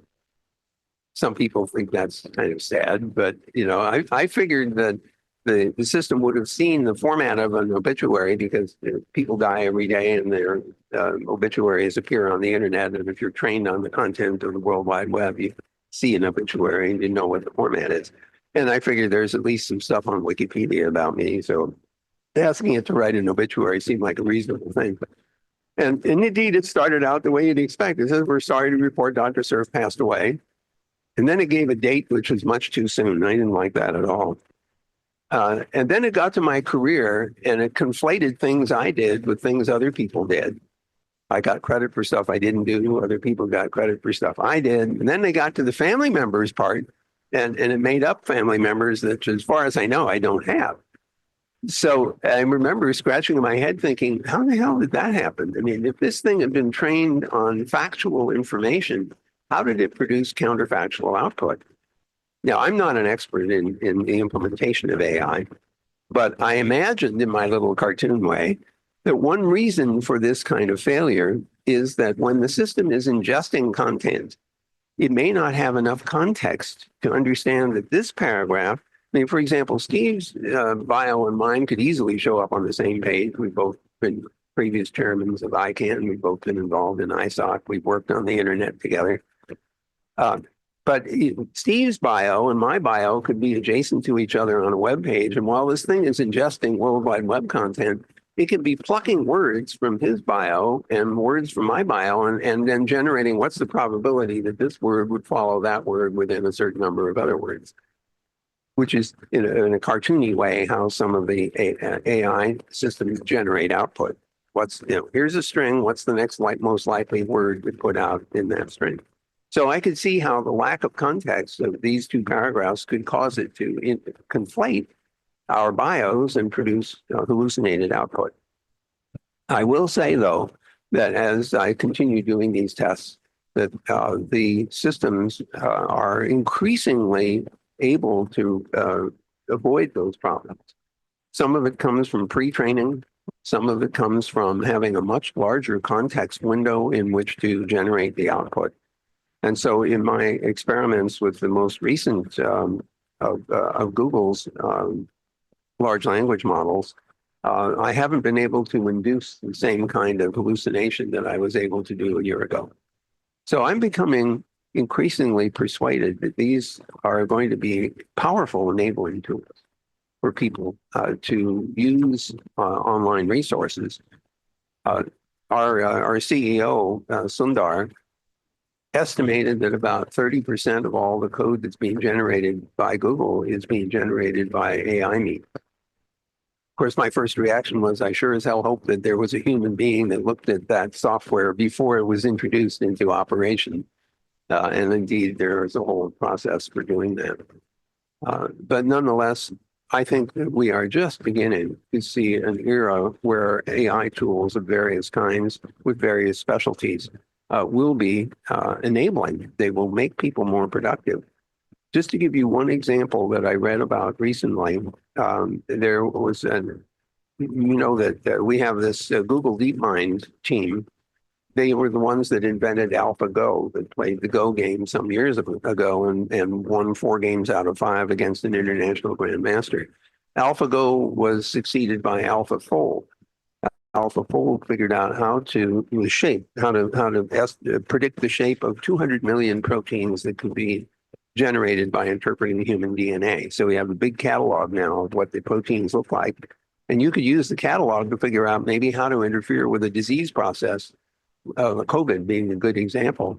A small molecule that attaches to the prong of the COVID virus interferes with its ability to dock with the ACE2 receptor and there inhibits its propagation. So we now have a catalog of all these things. Most recently, literally on the 14th of May, just a few days ago, another report was released. It's in the artificial intelligence is called Alpha Evolve.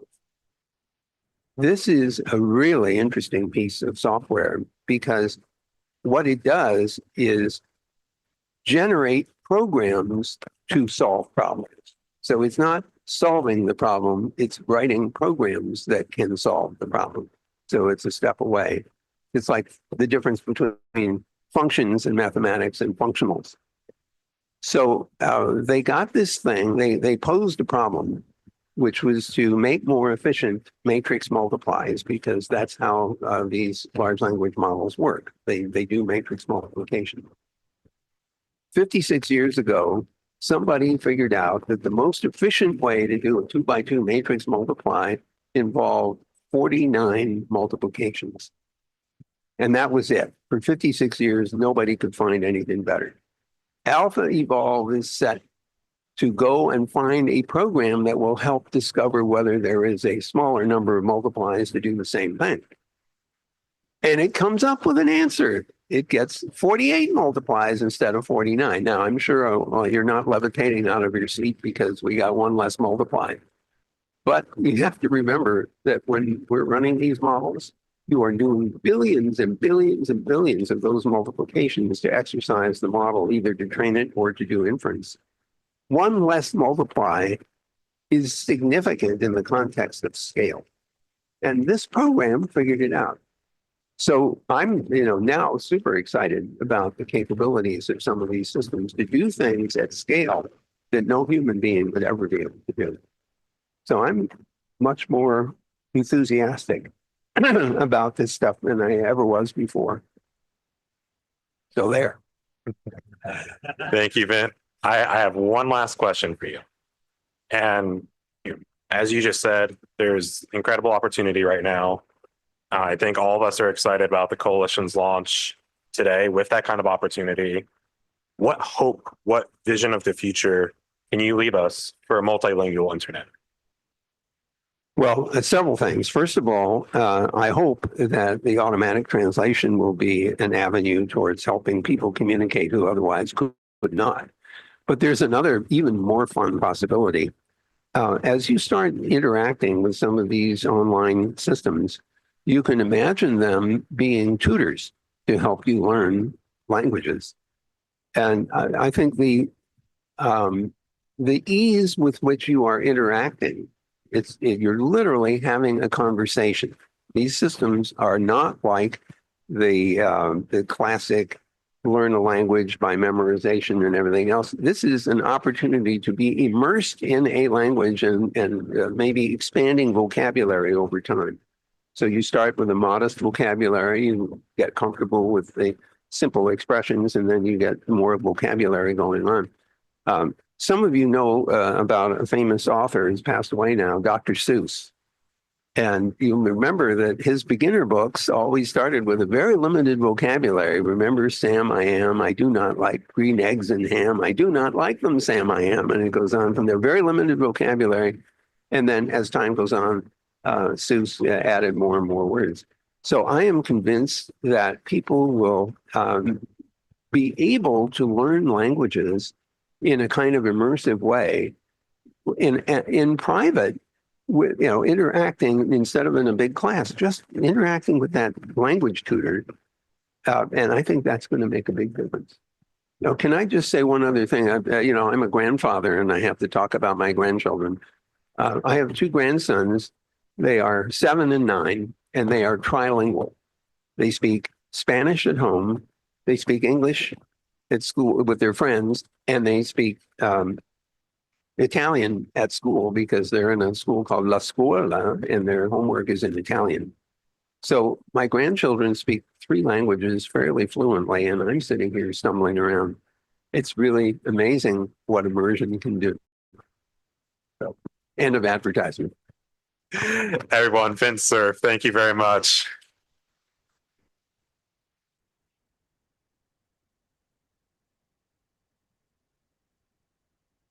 You're done. Okay. Oh, stay here? Oh, okay. Oh, the torture isn't over. All right.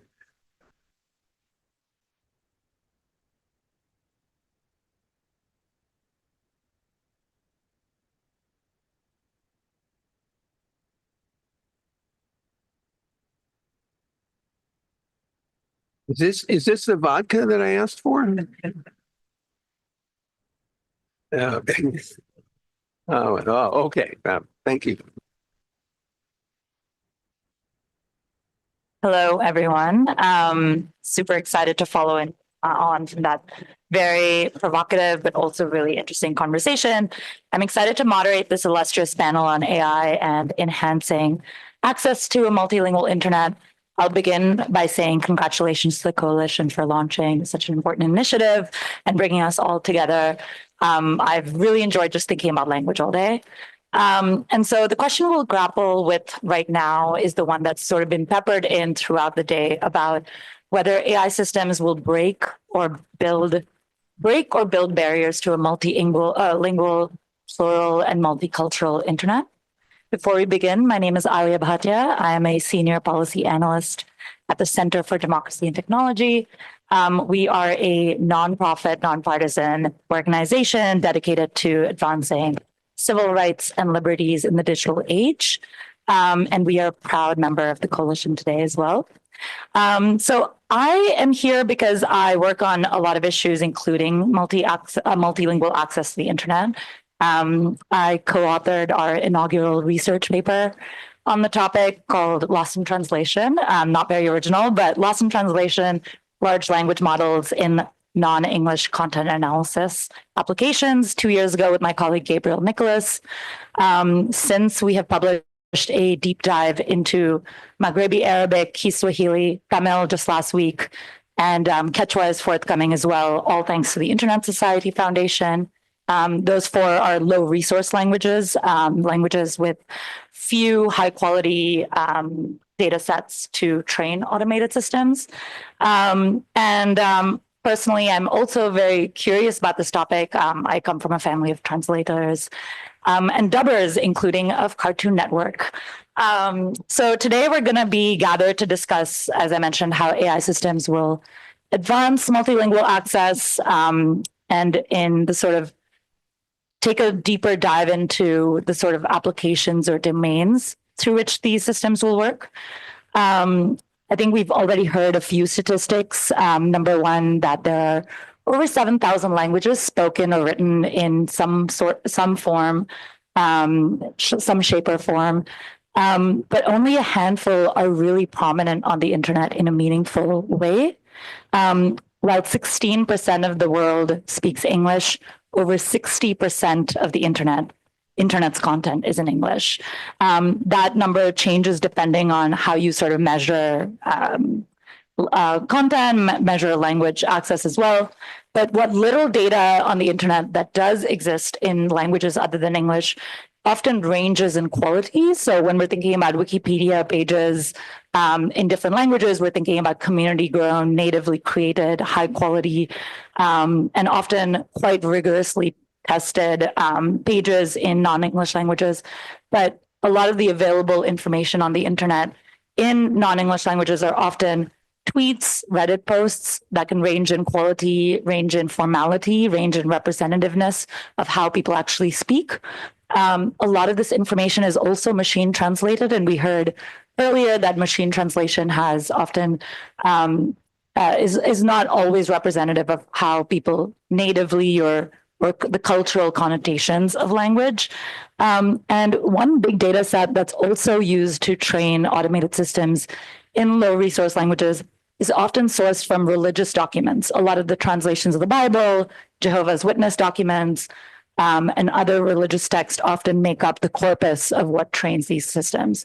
So what we're saying here, really, when we think about the representativeness of data sets, is that AI systems, while incredibly powerful and capable in bridging the world together, translating, as Dr. Surf was talking about, and allowing us to connect with one another, they may be also particularly error-prone or non-representative of how people are speaking. And the gaps in the data sets, the gaps in sort of translation, digitized text in different languages also speaks to potentially implicit biases or prejudice we have in different languages and culture, right? If there are very few data sets that speak to scientific inquiry in a specific language, what does that mean for our belief or connotation of whether there has been scientific inquiry in that language or culture? So these are some of the gaps that we're going to dive into. And we really want to talk about the current state of art, what's at stake, and how we can move forward. Very quick introductions, just so that we can dive into the meat. Thankfully, John already tried to introduce Dr. Surf, but this is quite difficult, but I'll try. He's widely known as one of the fathers of the internet. I'll just say that he's the recipient of the Turing Award, the Draper Prize, the Presidential Medal of Freedom, and importantly, the most influential man in 1994 by People magazine. Next to him is Chala Gupta, Vice President and Chief Program Officer at Digital Promise, a global nonprofit working to expand opportunity for every learner. Digital Promise works with educators, researchers, and tech leaders to design, innovate, and scale innovations that empower all learners, no matter their background. And prior to joining Digital Promise, Chala was the vice president of Chicago Public Education Fund. So here we're really thinking about advancing both education and social innovation. So happy to have you. And then in the far, left, AJ Bedelia leads government affairs and public policy for Cohere. Cohere is doing incredible work on building secure, multilingual, enterprise-level AI systems and leading research on what it means to build ground-up participatory AI systems and benchmarks that work in different languages and contexts. AJ himself is a trusted voice in tech policy with nearly 2 decades of experience in government and the private sector. Prior to Cohere, he was at Google, holding several key leadership roles, advising executives, driving public policy strategy, and then also spent a number of years in the executive branch and on Capitol Hill. So extremely excited and humbled. And what I'll do is I'll start with Chala. How would, and then we'll go down the panel, how would each of you describe the current state of language diversity on the internet? And where is AI helping or hurting that balance, maybe in what you've seen in your work or beyond? Thank you for having me here. So as Alia was saying, Digital Promise is a global nonprofit organization. We work with researchers, practitioners, and tech developers to create new solutions in education. We ground everything we do in learning sciences research. How do students learn? How should teachers teach? And then we wet those with practitioners, and then tech is more of an enhancer.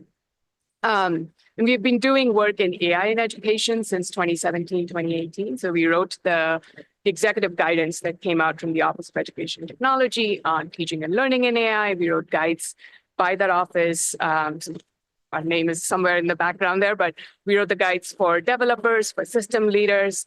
And I say all this to say we are generally an AI forward organization. That said, I have my doubts. So I may not have a job after this panel. We'll see. Ram, I hope you're hiring.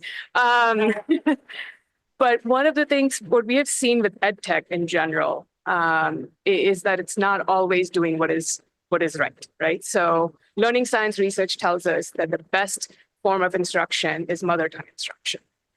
And EdTech, on the other hand, is pushing just a few dominant languages. As an example, we've been working in Haiti for about 3 years. My colleague April Williamson, who's here in the back, leads that work for us. And we're bringing blended learning to very rural parts of Haiti, the Central Plateau region. These are schools that have no electricity, no connectivity. And we're going in there and saying, let's do some blended learning. When we started doing that work, one of our requirements was that we should make sure that the content is in Haitian Creole. Because of Haiti's colonial past, most of the content, especially in schools, is in French. And so it's really, really hard to find content in Haitian Creole. We could find maybe some student resources. We could find some teacher resources. We could find a lot of non-digital stuff. We could not find really good content in Haitian Creole because the EdTech market, the EdTech business is out there pushing things in the dominant data-rich languages. And so we ended up creating our own digital versions of content we already had. But this is where I see an inherent tension with what is possible with AI and what might actually happen with AI. You know, when you're printing textbooks, it doesn't take that much more money or effort to print a textbook in Creole versus in English. But when you're scaling an EdTech solution, it is just easier to continue in English or French rather than to create a specific solution for a very niche market. I think with AI, as I think, Steve, you were saying, it's double-edged. You know, on one hand, we're seeing AI is being used, the Earth Species Project. It's using AI to capture and decode animal language in all its modalities, expressions, voices, everything. So you look at that and you say, wow, if AI can do that for animal language, what can it do for our 7,000 languages, half of which are at risk of extinction? But you also see the risks with AI, especially in education. There is a flattening of language that AI just inherently brings in, even in English, which it's designed. You see that AI in education has primarily so far been used to streamline and to make things efficient, not to create the immersive environments that we were talking about, right? So to just save a few minutes for teachers' time and then add more workload to them, versus saying, how do you just completely change what education even feels and is experienced by students? So I am cautiously optimistic. I think there's a lot of intentionality and design that has to go in if AI is going to really expand and our use of language, and particularly in education, which is where a lot of students, that's their first and oftentimes their only exposure to the internet is through education. But I haven't seen enough signals yet that make me think that that's where the industry is headed. All right, you get another bite at the apple. First of all, something that you said has triggered a research idea that this may be old and Google's already done it. I don't know. But I'm thinking about language training for these models. Historically, a lot of it has been text-based or it's been audio, but I don't know whether we've ever tried to combine audio and text as a way of reinforcing language training for the LLMs, in particular for interaction and then maybe also for translation. So I'm going to go talk to my Google DeepMind folks about that. Also, I'm thinking about other languages that are not audio. How about sign language? Something that's very hard. It involves whole body interpretation, not just moving fingers. But that's something that has not been tackled very effectively yet.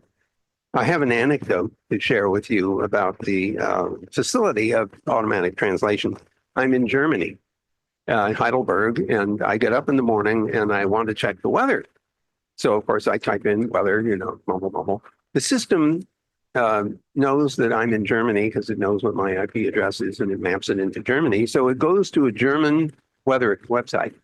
But I've got Chrome set up so that it automatically translates anything that isn't English into English. So I don't actually notice that I've gone to a German website because it happened so fast that I didn't see it. It literally goes from the German to the English, bam. So I'm reading the weather report and it says probability of fog, 0. Probability of rain, 0. Probability of ice cream, 0. And I'm looking at this and I take my laptop over to my friend. Did you have ice cream storms here? It turns out that the word for hail is ice, and EIS, and that's also the word for ice cream. And it's pretty clear that there were more instances of ice in the context of ice cream than there were ice in the context of hail. So the translation preferred was ice cream. So I sent a note to our language people saying, you might want to look into this. There are places where the training material has an impact on quality. When you mentioned Haiti in particular, I was thinking, wow, what kind of French do they speak there? Because my family is from Montreal, and I can tell you that although I have no French facility at all, embarrassingly, the French that's spoken in Montreal is not the French that's spoken in Paris. And they will tell you that. If you're in Paris, they will say, well, you're obviously a colonial. So what about Haiti? Is that a peculiar patois? Yeah, it's a different kind of French. Is that correct?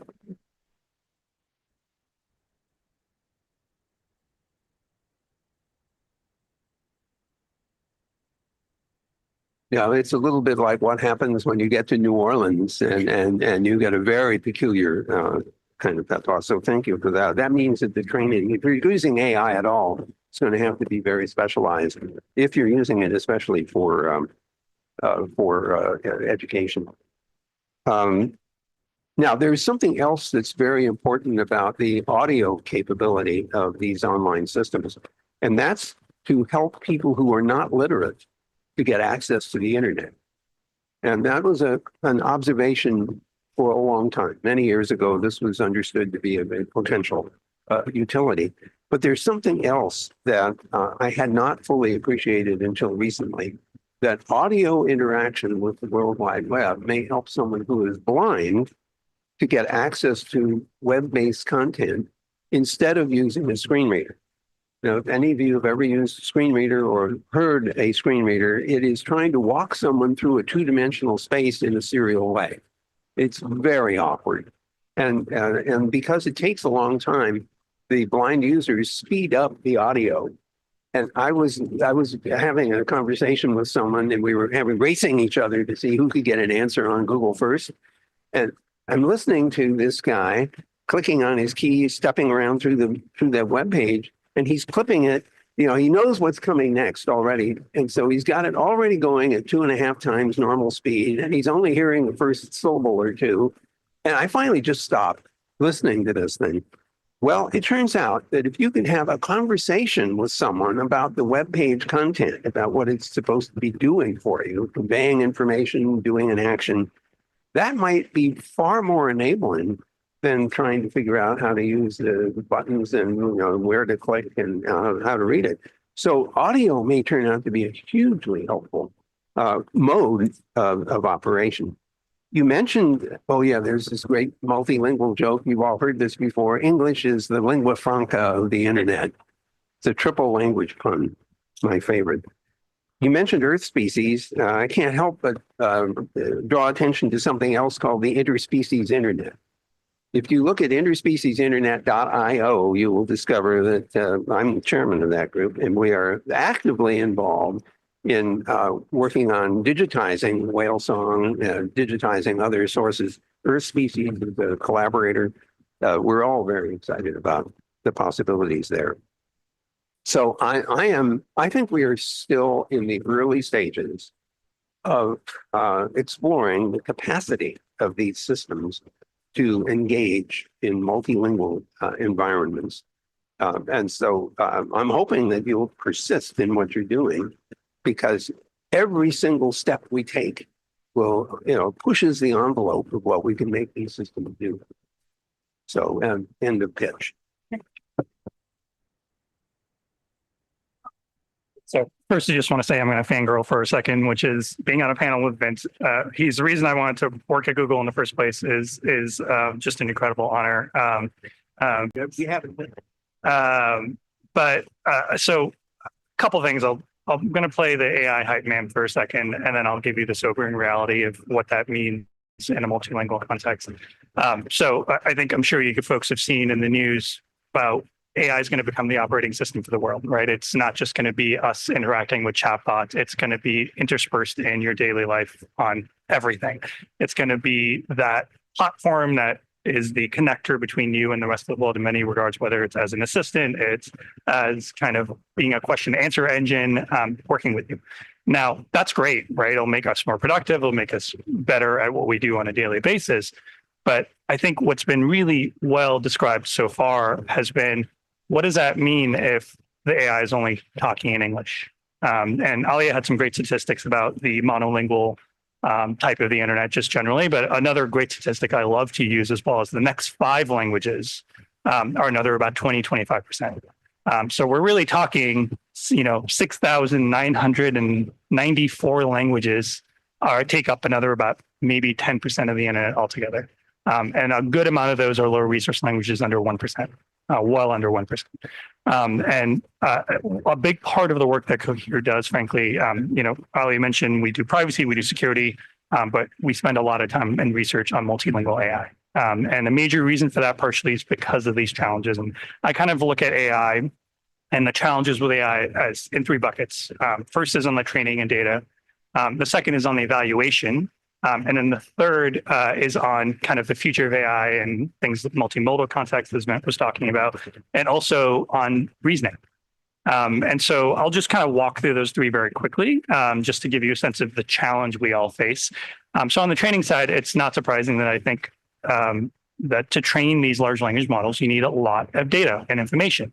And so we actually conducted probably, I think, the largest of its kind, a data training project where we worked with 3,000 researchers across the world to essentially train and translate a ton of information to actually create a model that does 101 languages.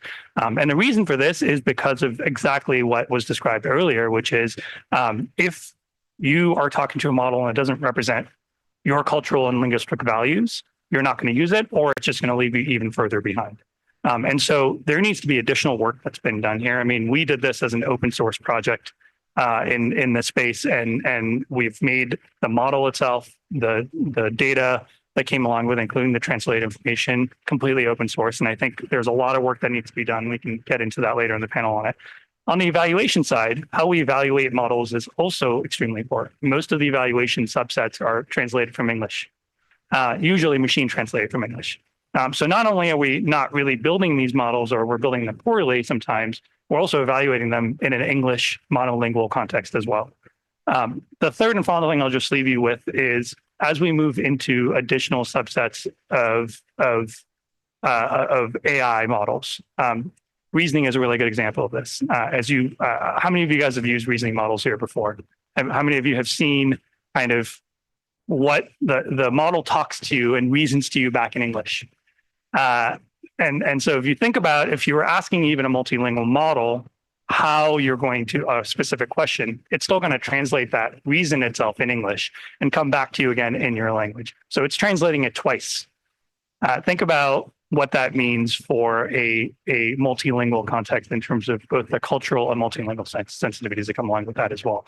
And so there's a whole, I think, massive section of AI that folks don't fully appreciate. Everyone focuses just on the data. And we are on the cusp of reasoning, multimodal, a host of other things that I think is just going to make the gap even wider. And I think this is a extremely important effort of what we're doing today, because of the fact that if we don't start today, as we've seen with the internet, AI is going to become monolingual as well.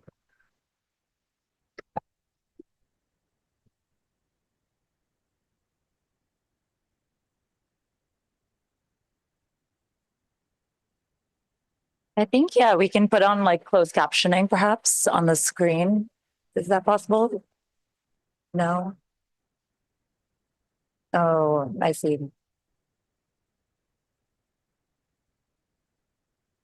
If it's possible, that would be great. And I just want to add on to just, I'm so glad you brought up evaluation and benchmarks for measuring a lot of these models. One of the biggest benchmark that's available to test system performance and capabilities is the MMLU, Massive Multitask Language and Understanding Model, 16,000 questions across domains, 16,000 questions across domains, including math, science, and the law. But I think what we're talking about when, AJ was talking about when we translate these benchmarks, yes, they may be able to ask a model or assess a model's ability to answer questions in math or science or law in different languages, but the remit of questions, the worldview is still localized at the English or the Western level. So potentially you're measuring a model's ability to answer a question about the First Amendment, but not a constitutional charter in a different context, right? And what might that be a proxy for or leaving behind in terms of assessing other capabilities? Okay, I'm going to jump to Chara to ask, to first plug an incredible guide that Digital Promise put out about sort of the opportunities and limits of using ChatGPT, but also other automated, chatbots to equip learners with multilingual writing skills, equip learners to sort of improve their performance in writing. And I think one thing that I was really struck by is that you do enumerate a lot of benefits, but you also talk about potential shortcomings and gaps where these systems might misallocate or mischaracterize those who speak English as a second language as not as, as performing not as well as their counterparts. And so I really want to sort of invite you to talk a little bit about that work, but also sort of what's at stake here, right? Like who is going to be most affected?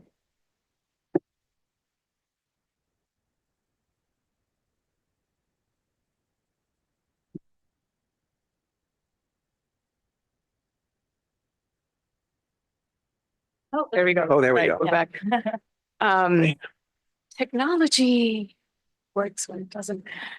Yeah, so there's a lot of examples broadly, people have started sharing those out in terms of where AI tools are not working. I think there was some study that was done that showed that when AI bots are evaluating essays written by non-English speakers versus English speakers, they have a much lower accuracy rate. So like 60% of those essays were by non-English speakers were flagged as written by AI, that these were either plagiarized or they were written by AI.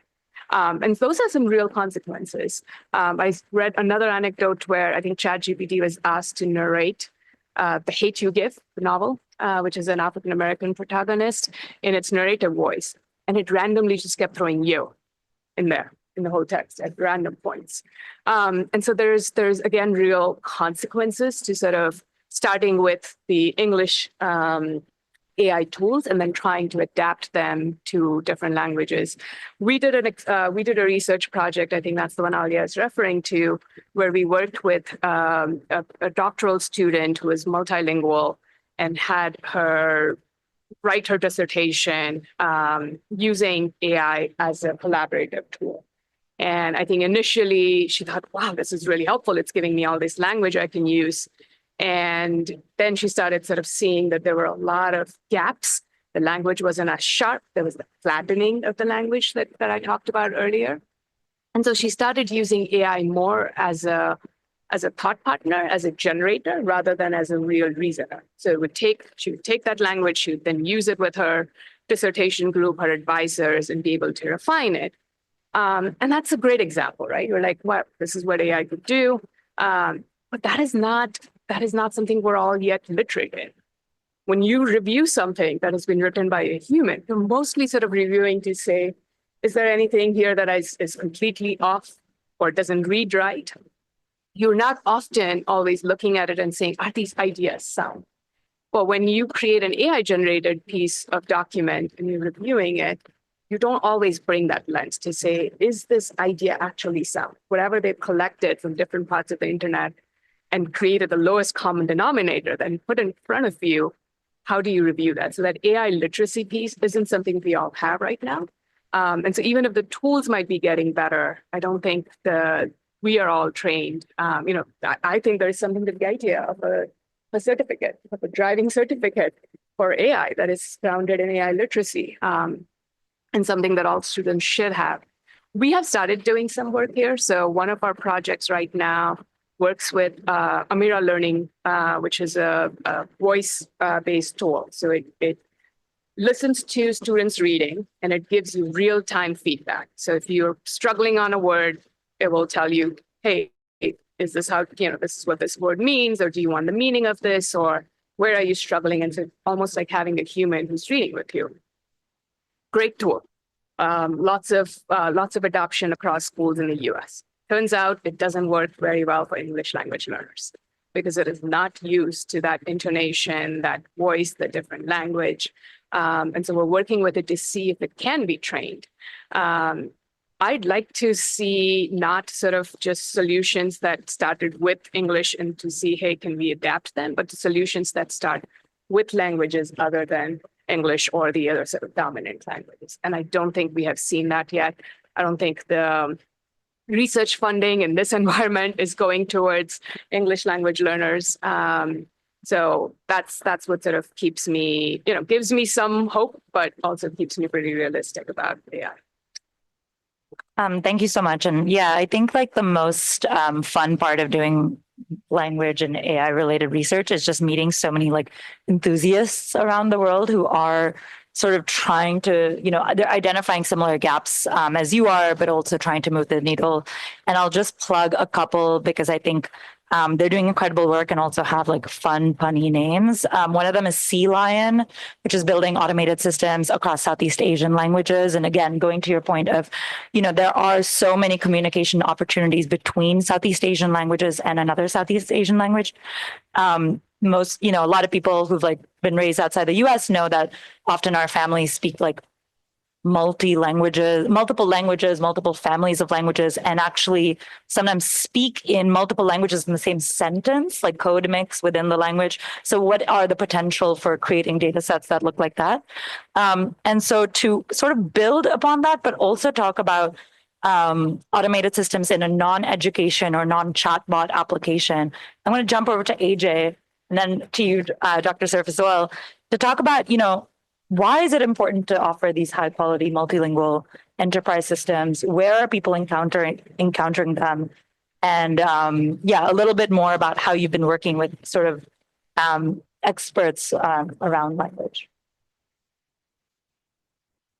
So at the end of the day, the research I described, of course, is from our nonprofit research lab, and it's part of just a general project in terms of advancing science and multilingual and AI. But all of that work, while we make it completely open source, we also integrate it into our enterprise product that we sell to companies across the world. And I think that's a good place to start, which is if you are a multinational company, you have teams across the world. And having a chatbot or having an LLM, more importantly, that is proficient in those languages is good. But having a chatbot that is not only proficient, but proficient and speaks the language of business is even more important, right? A poorly performing, think about the early version of these LLMs in English. That's what we're dealing with right now, and even the mid-resonance languages right now, before we even get into low resource. And so we have actually 3 projects that we have done across the world on a business level. We have created a Japanese language LLM working with a company called Fujitsu. We're working on a Korean language LLM actually with LG, and then we have an Arabic LLM as well, which is we focus for the Middle East, as you can imagine, as well, also with a partner there. And the realization that we have working with businesses is that there are things you use in a casual context, right? You might say "yo" if you're talking to your friend, but that you would never use in a business context as well. And I think it's extremely important because speaking the language of business not only advances your work in country, but it will also help you and improve you, especially bringing those people up. They may not be as good at writing and, brainstorming and other things as well, bringing them up to kind of the same level of the others that may be more sophisticated in that area, but maybe like me, who's not good at math. Right. And so I think it's extremely important. Multilingualism is important not only because it helps bridges cultural divides, and I think will help and, maybe perhaps improve some of the inequalities and inequities we have in the system. But I also think it's extremely important for business, truly, because we are quickly moving into a global world, and especially for AI, we're seeing countries around the world who want their own language, their own cultural sensitivities included. And, the Quebecois example is a really good one, right? I like to use a really silly example. In Canada, people spell the word defense with a C, not with an S. And you can tell immediately if somebody's Canadian or American just based on that very simple thing. And I mean, that's a very stupid example, but that kind of cultural sensitivity matters in business. It matters in relations. It matters in just the general social work and fabric that we deal with. And so I'll just leave it at that. I think none of this stuff is going to be done in all as this one big all-inclusive thing. It's going to have to be these projects that focus on specific languages. And, that's something we're very proud of as part of our IR language. We are a project because we translated 101 languages, made them into machine, actually something you can train a model into, but then we released that for people to make additional work and create additional models on top of that. And I think more of that is going to be necessary, particularly for lower resources.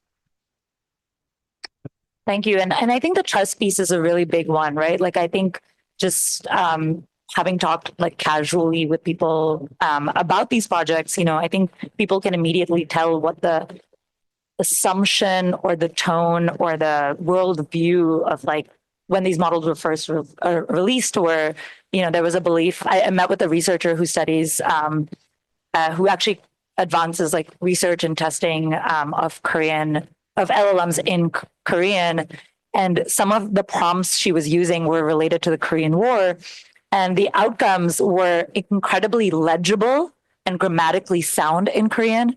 But she could immediately tell that some of the perspectives or opinions presented in this perfectly grammatical Korean was actually the American view of the Korean War.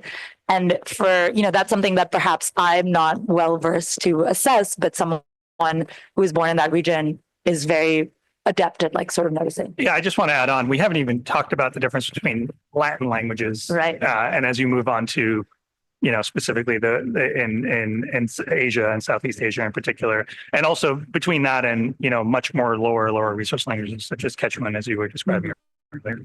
Yeah, 100%. So I think we're going to move along a little bit because I have a couple of more questions to ask, and I think we're running out of time. But Dr. Cerf, you alluded to we're at the early stages. So, in your view, what more is there to be done, and what more is there to be done? What are some research questions that you? That's like asking the end of the quarter physics exam. Describe the universe in 25 words or less. Give 3 examples. Right.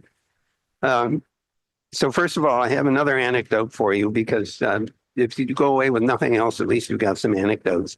So recently, there's been a video floating around where an agent bot is placing a hotel reservation on behalf of a customer, and it calls up what turns out to be another agent bot on the hotel side. And the 2 bots discover their agent bots, and they immediately switch into agentees to speed up the whole transaction. And so the rest of the video is sounding like a 1967 modem. Okay, so that's always cool. I think there is an enormous amount to be done. This is AJ, this is a question for you. In my discussions with my colleagues who are multilingual, especially the ones who live in families where multiple languages are the norm, India would be a good example of that. They often talk to each other in a polyglot. And I don't know what the hell our systems do if somebody is trying to interact in a polyglot way with 3 or 4 different languages, words being mixed together. It must drive our bots crazy. How does that work? Or doesn't it?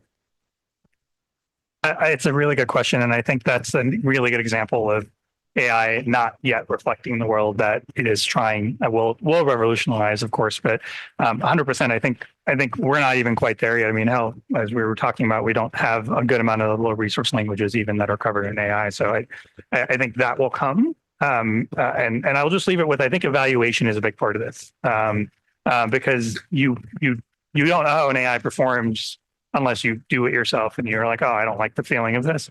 But how are we creating actual benchmarks and creating actual standards for what that should look like, whether it's in one very specific language or, as you properly put it, in multiple languages at once?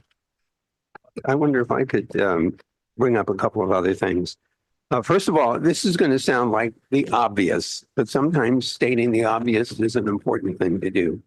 As I listened to this conversation, I realized that language is a very important manifestation of culture. Now, like I say, that sounds obvious, but appreciating that it is a manifestation of culture and that people will react to the way in which their language is being used is important. And I spent some time in Vietnam, not during the what we call the Vietnam War. I was there in 2023 in Hanoi, and I went to the museums. And of course, in the museums, they have exhibits and they speak of the American War, not the Vietnam War. And that's a manifestation of a different perspective and point of view. So that's another example. The language itself is reflective of people's mindsets. One other example of a use of these multilingual systems. One of my colleagues is the former director of the Folger Shakespeare Library, which is here in Washington, D.C. And if you happen to be hanging around for a little while, please go. It's the most magnificent exhibit of Shakespeareana and the Elizabethan period. And it's recently renovated, $80 million worth of renovation, 12,000 square feet of additional space. I'm on the board. That's why I feel compelled to tell you that. But my Mike Whitmore, the former director, has been training some of the bots to emulate Shakespeare's characters. And so he's got a dozen of these characters, and now he's letting them interact with each other. And I have to tell you, it is absolutely hilarious listening to Falstaff having his, in his cups, responding to various things. The thing I want to emphasize here is that the richness of the large language models is We are still exploring the capabilities of these systems. They're simply stunning. They produce extremely creative output, in my opinion. And although there was an earlier comment about maybe the flatness of the output, I still am astonished at what these systems are capable of generating. You know, if you ask them to generate a business model to do X, Y, and Z, it's amazing that they produce stuff that sounds, you know, fairly comprehensive and even coherent.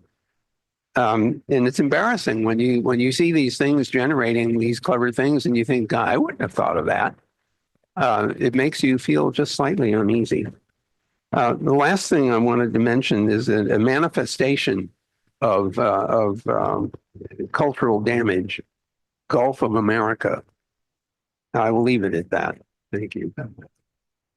Thank you so much. So I'm going to ask the final question before opening it up to Q&A from the audience, if we have any. And the question is sort of who should be involved, right? Like who needs a seat at the table in developing and testing multilingual AI technologies? And before I sort of invite everyone to answer, I'll give a couple of examples of what is currently moving the needle. So despite Catalan maybe not being the most spoken language in the world, certainly not in the top 20, not in the top 30, I believe, there's actually quite a number of high quality Catalan resources and data sets to train systems in Catalan. And that's because of the work of the ICANN. So if you want to purchase a .cat domain, you have to have your website be in Catalan. And that has resulted in a lot of cat and feline enthusiasts translating, sometimes in machine translating their web pages in Catalan. And so that's one way the ICANN has sort of promoted, and the .cat proprietors of the domain have promoted Catalan content creation. Another is NVIDIA and the Swedish National Library have been working on digitizing the public trove of information so that NVIDIA can build models that fit different Swedish domains. And another great example that has actually been written extensively about in, I believe, MIT Tech Review is the work of Te Hiku Media.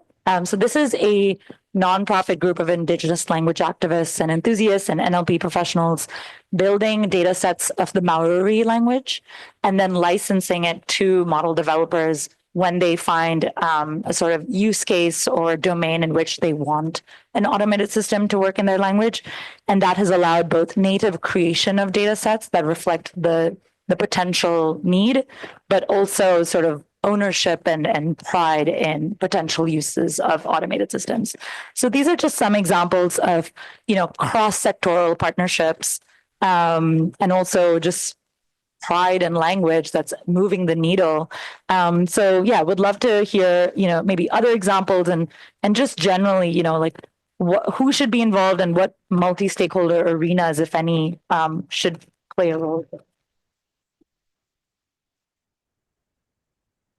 I'd be happy to. I ran out of ink to answer your question. Linguists, anthropologists, sociologists, neuroscientists, educators, researchers of all kinds, politicians, bureaucrats, business people, and the general public. I'd say, again, with the education lens, starting with the students and the communities, we take a digital promise, this inclusive innovation approach that centers them first and then says, what is it that you want done in your community rather than innovation being done to you? And I think it's critical to ask them not just what you see happening or what are the potentials, but what are the unintended consequences of success, right? So if we are successful in using AI to preserve language, what else happens? What do we lose? What do we lose in terms of the human's role? Do we get less funding for linguists who are working on this because it's just cheaper to pay an AI bot? So I think really making sure that we're thinking through all of the possible consequences, and nobody can do that better than the people who are right at the center of it, and that's the community. So that's what I would sort of say we push for. I'm not going to add much more to what was described because I think the simple answer, everyone, is extremely important. And I think obviously for the last century almost, there's been a big effort underway just to preserve language generally, right? Especially low research languages that might already be endangered. And so I leave it at that. But I do think there's a second part of this, which is folks forget that training a model takes a lot of money. And then running a model for inference is also extremely important. Actually, one of our most successful models is not our biggest model. It's our Arabic 7 billion parameter model, which runs on potato essentially. But the reason why it's important is because as you start getting into these lower and lower resource languages, it's extremely important that we also think through what the costs of running and using these models are, and thinking about efficiency and where they fit in as well. And so there's a huge part of this. And I think, we say, oh, well, we need researchers. Well, we also need to give researchers access to compute and access to this ability, and also thinking through what is the end user and how is this end user going to be using it. Could I just add one other thing? Whenever I work with my engineers, the first thing I ask them when they're trying to design anything is, what could possibly go wrong? And your point about, unintended consequences falls into that general category. That's a really important question to ask about any of these enterprises. What could possibly go wrong and what can we do about it? Thank you. Do we have any questions from the audience or on the live stream? Yes. Oh, there's a microphone. Thank you, Katie. This isn't much a question as a rather amused observation, which is nobody has been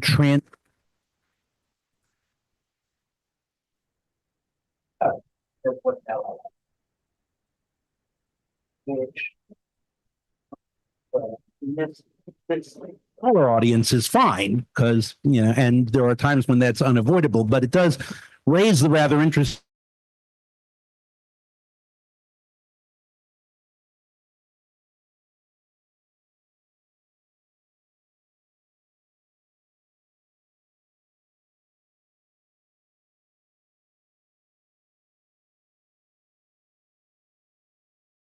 mean what you would think they would mean. Just to respond to that observation, there are times when misunderstandings can occur for precisely the reason that you're describing, where you use a common term that you think you know what it means, and it turns out it's like the situation I got into in England once. We were having a negotiation, and the British partner on the other side said, I'd like to table this. And I erupted at this point saying, I come here, 7,000 miles, and you're telling me you want to table it. And he said, yes. And I said, I came here to talk about it. And he said, that's what I said. I said, no, you didn't. And so, this is, you're right. This is a big hazard. Well, whose expression is the U.S. and the U.K., two countries divided by a common language?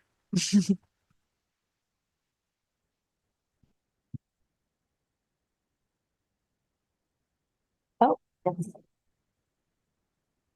Hi, I just wanted to ask, I guess, about non-state populations in countries where there might be an antagonistic relationship with that, with that country, with that nation state. How do you ensure that those languages that might be, actively erased at this moment, get a chance or an option? Because I know that there's generally a commercial interest in preserving certain languages, right? Languages that have large markets where we want to tap in and we want to have that interoperability, whatever. But how do you, I guess, go to cultures and places where they don't really have that incentive to really build that out? I don't have a large scale answer for how do you move market forces to pay attention to that. A lot of what we have done in education is student led around this. So one of our projects is students creating solutions to sustainable development goals, and quite a few of those focus on language preservation, using technology in a meaningful way to capture those languages, to capture the stories and culture of elders, because those languages are at risk of dying out, and using technology that the elders don't have access to, the students do, sort of bring those two together. And I think finding ways to inculcate that respect for and appreciation for culture from a very young age is something that we have been pushing and focusing on. But I don't know how you get market forces to sort of say, let's pay attention to the ones where there is no commercial release. So there's a term which I have been introduced to over the last few years, digital humanities. And the whole point here is to introduce into the humanities the power of digital computation, and including large language models and related AI technologies. Getting people interested in this sometimes requires philanthropy. And the National Endowment for the Humanities has historically supported this kind of thing. Unfortunately, in the current state of affairs here in the US, those institutions are severely eroded, and that's not a good thing. I'll just finish with, I think this is where open source and the efforts of open source are extremely important. When you release even subsets of work, right, people can build on it and increase it. And I think, I talked a lot about the IR project here, but it's one we're especially proud of because of that reason, right? We had thousands of people across the world translating millions of pieces of data in languages that would otherwise, would not be trained on or used for that purpose. And I think it just requires a couple of people, right, to have that dedication. And open source is a beautiful thing, partially because as long as you have access to the internet, you can participate. Right. And I know that's a challenge in and of itself, of course, but I do think it's important that we realize that, yes, we say everyone needs to play a role, and I really do mean everyone. I just realized there's another anecdote. So I'm in a place called Sambagapura, which is this site in Irian Jaya of a very large gold and copper mine.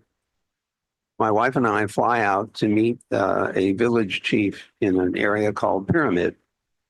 And we land on this grass strip, and a woman comes out of a sort of a tin roofed shack, and she says, does anybody here know anything about computers? And because she's having a problem with her computer, she's translating the Bible into the local languages. So one of the guys who's with us just happens to have in his pocket, this guy has to be uber geek. He's got in his pocket Norton Utilities diskette. And so he's busy trying to fix her hard disk drive while she's making, donuts for us. And later we go to visit the village chief. But the thing is that there are people who dedicate themselves, as you imply, to doing some of these things for the sheer joy of having done it.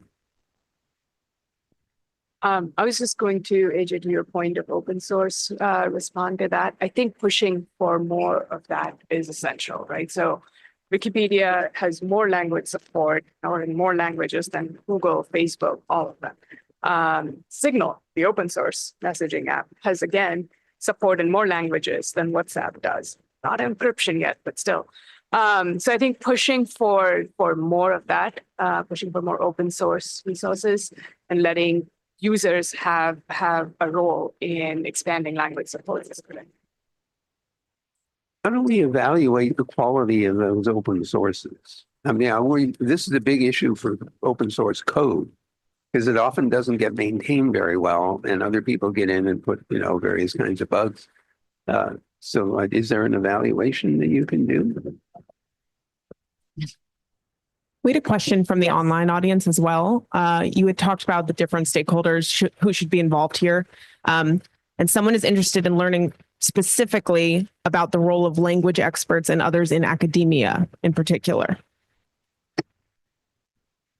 I'll just say in our research, what we found is a lot of the work that is being done, both in open source and in outside spaces to increase resourcefulness of low resource and medium resource languages, or create benchmarks in these languages, or even test and rigorously identify gaps in current training corpus of big models is done at the academic level. And I think the biggest, one of the biggest barriers they're facing is just access to the companies to then scale or implement their findings or recommendations, and B, take that research and scale it into different applications or languages.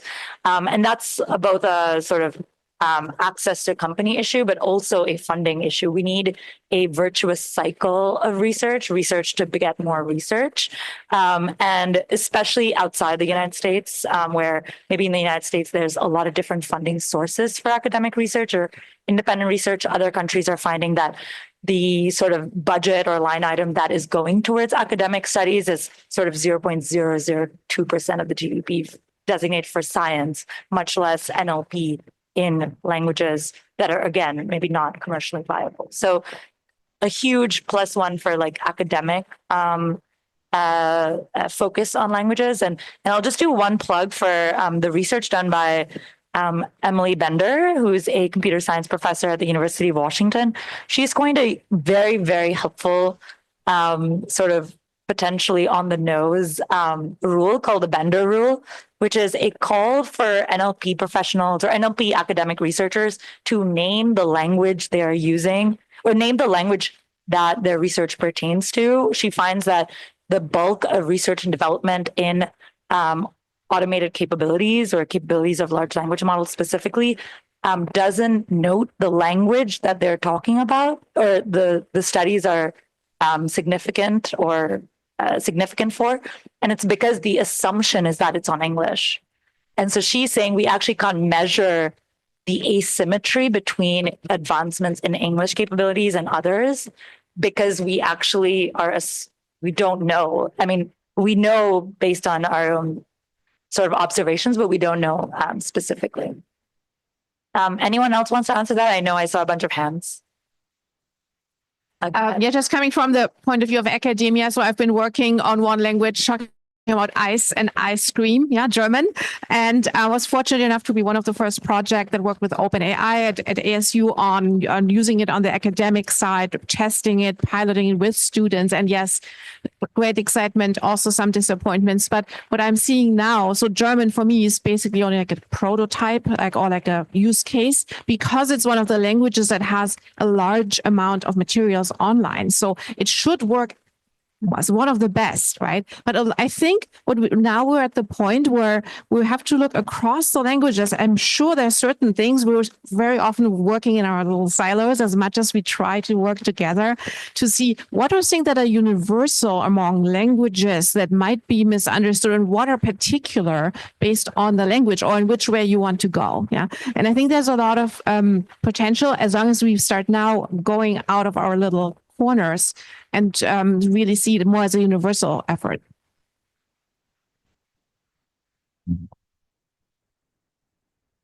Great. Thank you very much for that question. I'm actually with the Unicode Consortium, which is a nonprofit open source, open standards body for internationalization. And we are at the foundation for how people can communicate in their languages online. And we're always looking to work with academia and linguists, along with engineers and program managers. So thank you. You know, I love these sessions because it keeps giving me more ideas for research. Imagine for just a second that we assemble this knowledge of language, grammar, and sound. And then we start asking questions about the relationship among languages. Think about the Romance languages. We know they have very clear relationships. We even have some idea about the historical evolution of languages, going from Old German or Old English to modern German and modern English. You can see various shifts that took place. What I'm speculating about here is trying to work your way backwards. How did ancient languages sound? Could we conceivably use the knowledge we have of currently spoken languages to try to predict what they might have sounded like as we work our way back in time to the root languages? I mean, what did ancient Greek actually sound like? We know what modern Greek is, but it's not clear we know what ancient Greek actually sounded like. And to give you a really weird example, in the rural parts of Virginia, if you go there and you talk to people, it's not easy to understand them. And I've been told that what I am hearing is a variation of Elizabethan English. Very weird. This is not the Oxfordian BBC that you expect from Shakespeare's plays. 17th century and 16th century Shakespearean plays were rendered in Elizabethan English. And I don't know if you've ever gone to a website and tried to listen to a Shakespeare play. It's hard enough to listen to it Elizabethan English and Oxfordian accent. Listening to it in what is purported to be the Elizabethan period is even more weird. But it would be fascinating if we could work our way backwards to understand how some of those languages sounded. Thank you so much. And thank you to everyone on the panel, but including Dr. Sir, for giving us so many ideas and potential research topics. So we'll definitely be writing those down.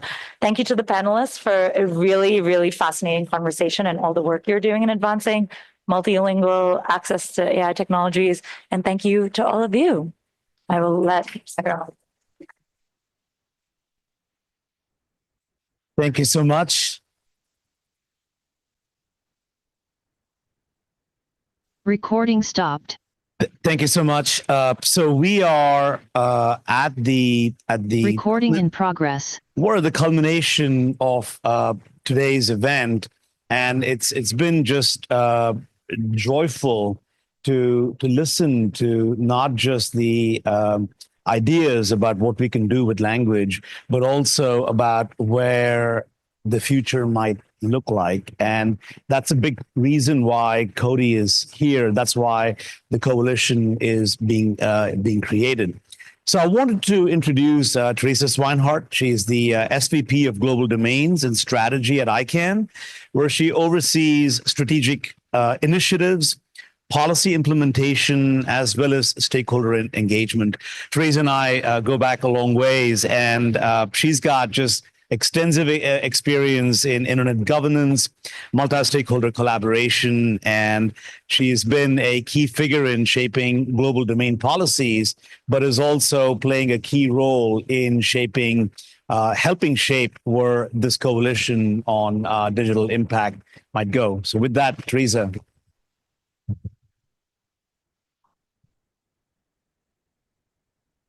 So where do you want me? Yes. Speak there.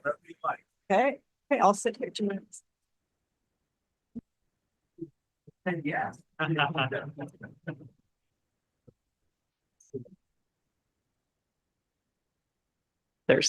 So there we go. So this has been an amazing session for multiple reasons, and I think this last one culminated it in many ways of the multifaceted aspect of actually being able to engage online in the language and the culture of your choice. And we heard about the use of AI. We heard about the use of internet addresses. We heard about languages that are dying. We heard about from Rebecca what's happening in that space. And I think from a holistic standpoint, we're at a culmination of being able to maybe turn the tide and bring the experience of the offline world to the online world in a way that maybe is going to make a difference in people's lives and their cultures.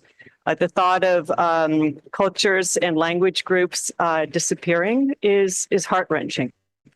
It takes away from one's family, it takes away from one's values, it takes away from one's culture and from one's identity. And I think that's not to be missed in any of the work that we're doing in trying to keep that ahead of us. But that doesn't mean it's easy. The accessibility is much higher, but the tasks ahead are much harder.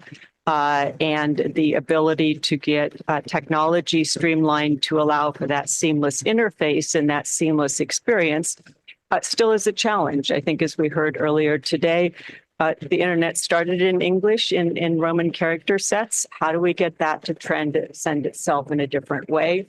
Had the internet started in a different part of the world, it would have been a different thing, and we'd still be facing exactly the same challenge to bring other language groups online.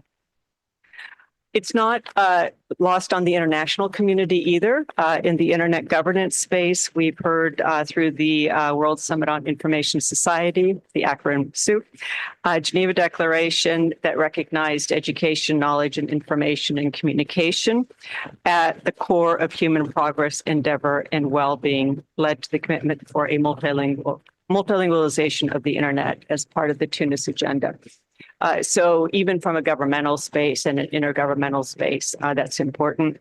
We're seeing UNESCO take on initiatives, many of them, including a decade for indigenous languages. And those are important initiatives and shouldn't be lost on us in the work we're looking at. We, of course, hear about the economic and social benefits that this brings, but I would really emphasize the social benefits.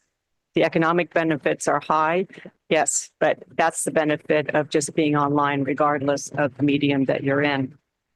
And so we heard today also about the domain name system and the importance of universal acceptance. And this initiative is an important endeavor around that.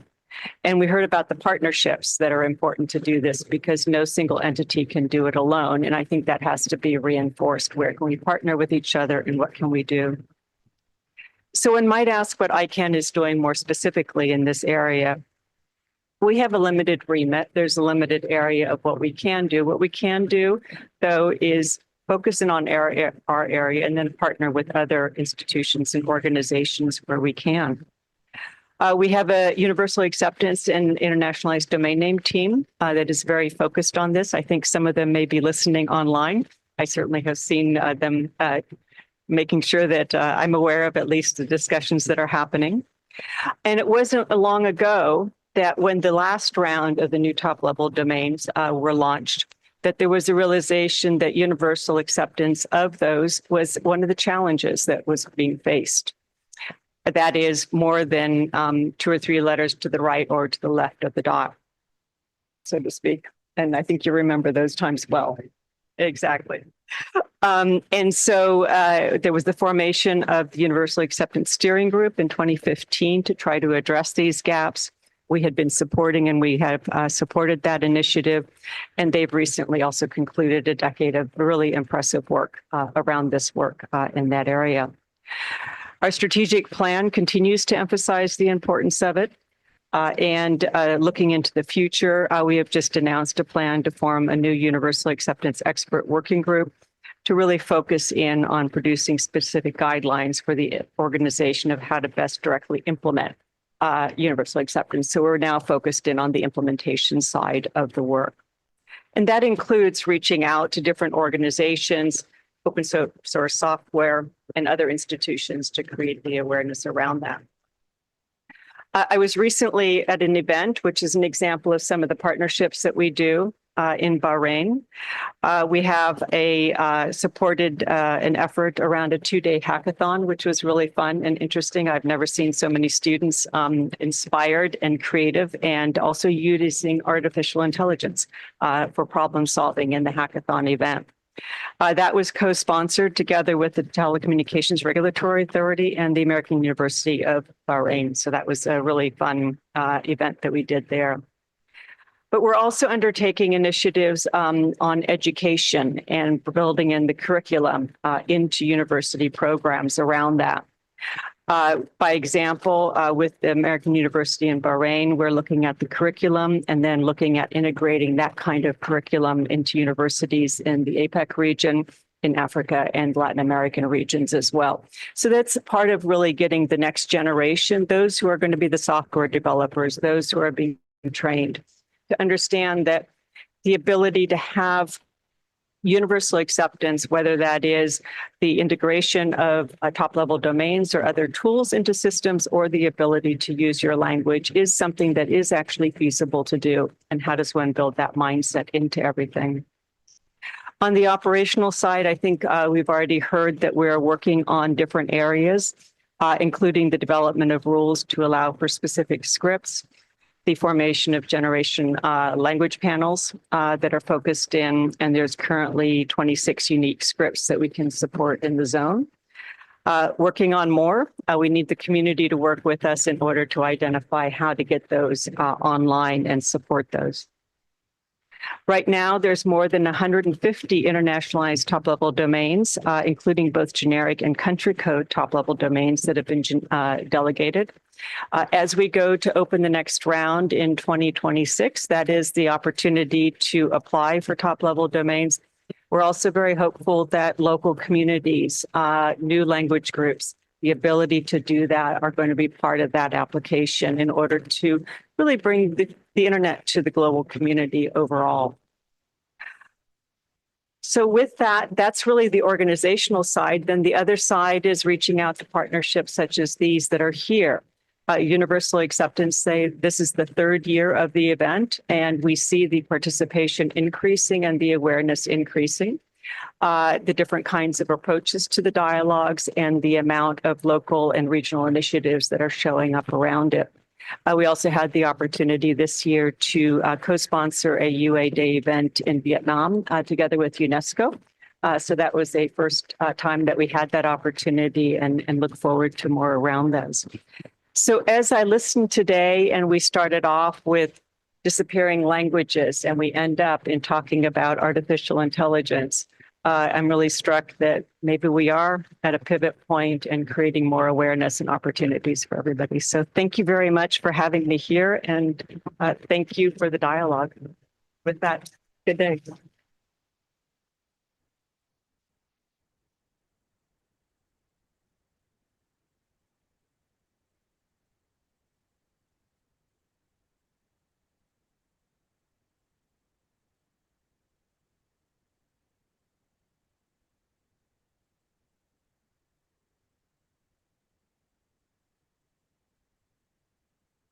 Wrapping up and giving a few closing comments, right? And thanking you all for being here. A little summary of what's to come. A little summary of what's to come with Cody. So this is the end of Universal Acceptance Day, which has doubled as the launch of the Coalition on Digital Impact. While we were preparing for this event, last night, when I was going to sleep, I read a chapter of a book I've been reading. It's a really interesting book called The Gutenberg Parentheses. Really interesting book. It's about the history of the printing press, but with insights as to what we can take from that when it comes to the internet. And I just finished the chapter. I've still got a while to finish the book. On when they started working on Arabic script. We're talking about almost 200 years after the original invention of movable type. So in some ways, we're making pretty fast progress, right? In comparison. But as we heard with all the advancing technologies, there is the world is moving even faster. So it's extremely timely that the work that we've been doing for a long time move really quickly. You and I, Ram, we were sitting at the table like this probably like almost a little over 10 years ago, helping to start another program called the Universal Acceptance Steering Group. The kind of important work that Teresa was talking about and the kind of work that organization did and the kind of work that ICANN continues to do is vital to advancing these important technological next steps. But as we close, the one thing I wanted to say, and why I'm very proud to be standing here with Ram to start this new group, Cody, is we chose a coalition to start next because it's not one group that needs to be working on this. It is all these different groups. You had a list of all the different groups.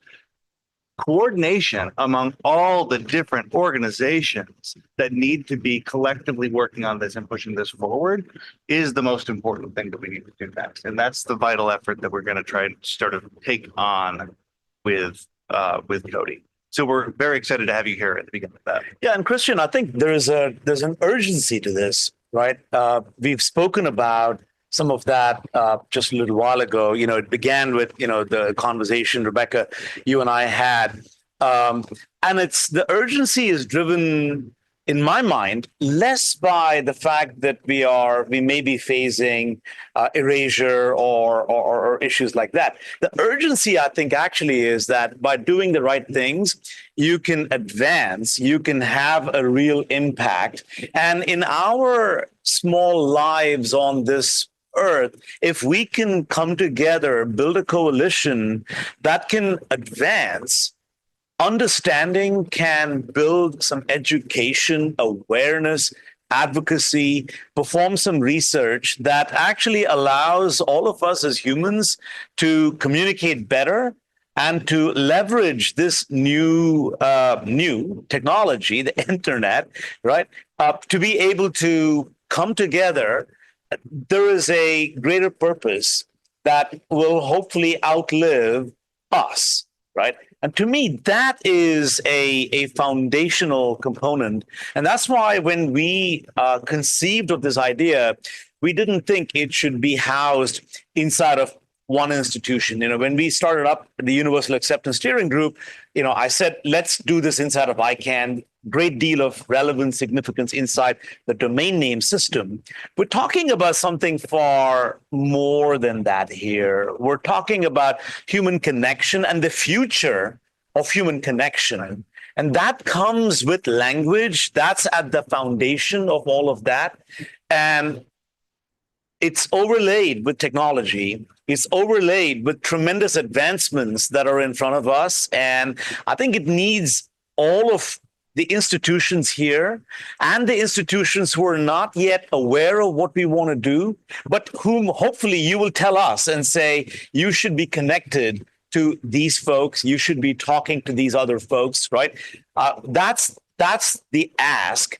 Not only join Cody, not only become a member of Cody, but bring your intellectual capabilities to bear. The money is important. We'll have to go and find the funding and raise the money. That's always an important thing. But in some ways, perhaps the even greater thing is lend us your intellect and share your network and tell us who else we need to go and interact with. We're focused on this year starting up a couple of small projects. I was speaking with a few folks and they were saying, listen, these ideas are great. Show something real, even if it's small.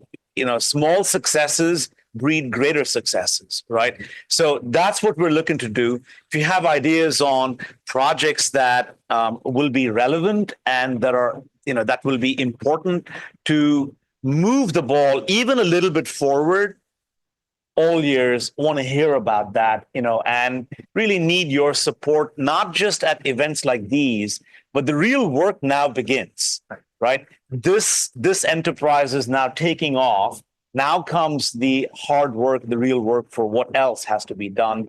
Need your support, need your help, and please join. And for those of you who do follow Cody, you're gonna hear about some projects that we're initiating in the coming weeks and months. We're very excited to have you at the table. I'm inspired by a couple of different things. For all the fears that we sort of talked about that could come of inaction, the fact that, Rebecca, at the beginning, you talked about a lot of youth that we're interested in having a lot of, that they have agency around going on there and trying to fight for language preservation. My daughter is here. She's interested in this topic. It's exciting. It feels like a movement, and it's a movement that we can help to coordinate. So I'm very thankful that all of you are here today. Wondering if our colleagues up here have a couple of... Yes. Yeah, I never pass up an open microphone. There is a quote from Shakespeare, specifically Julius Caesar, which you'll be familiar with, which is perfectly fitting here. There is a tide in the affairs of men, which taken at the flood leads on to fortune. Omitted, all the voyage of their life is bound in shallows and in miseries. So let's grab the flood while it's going.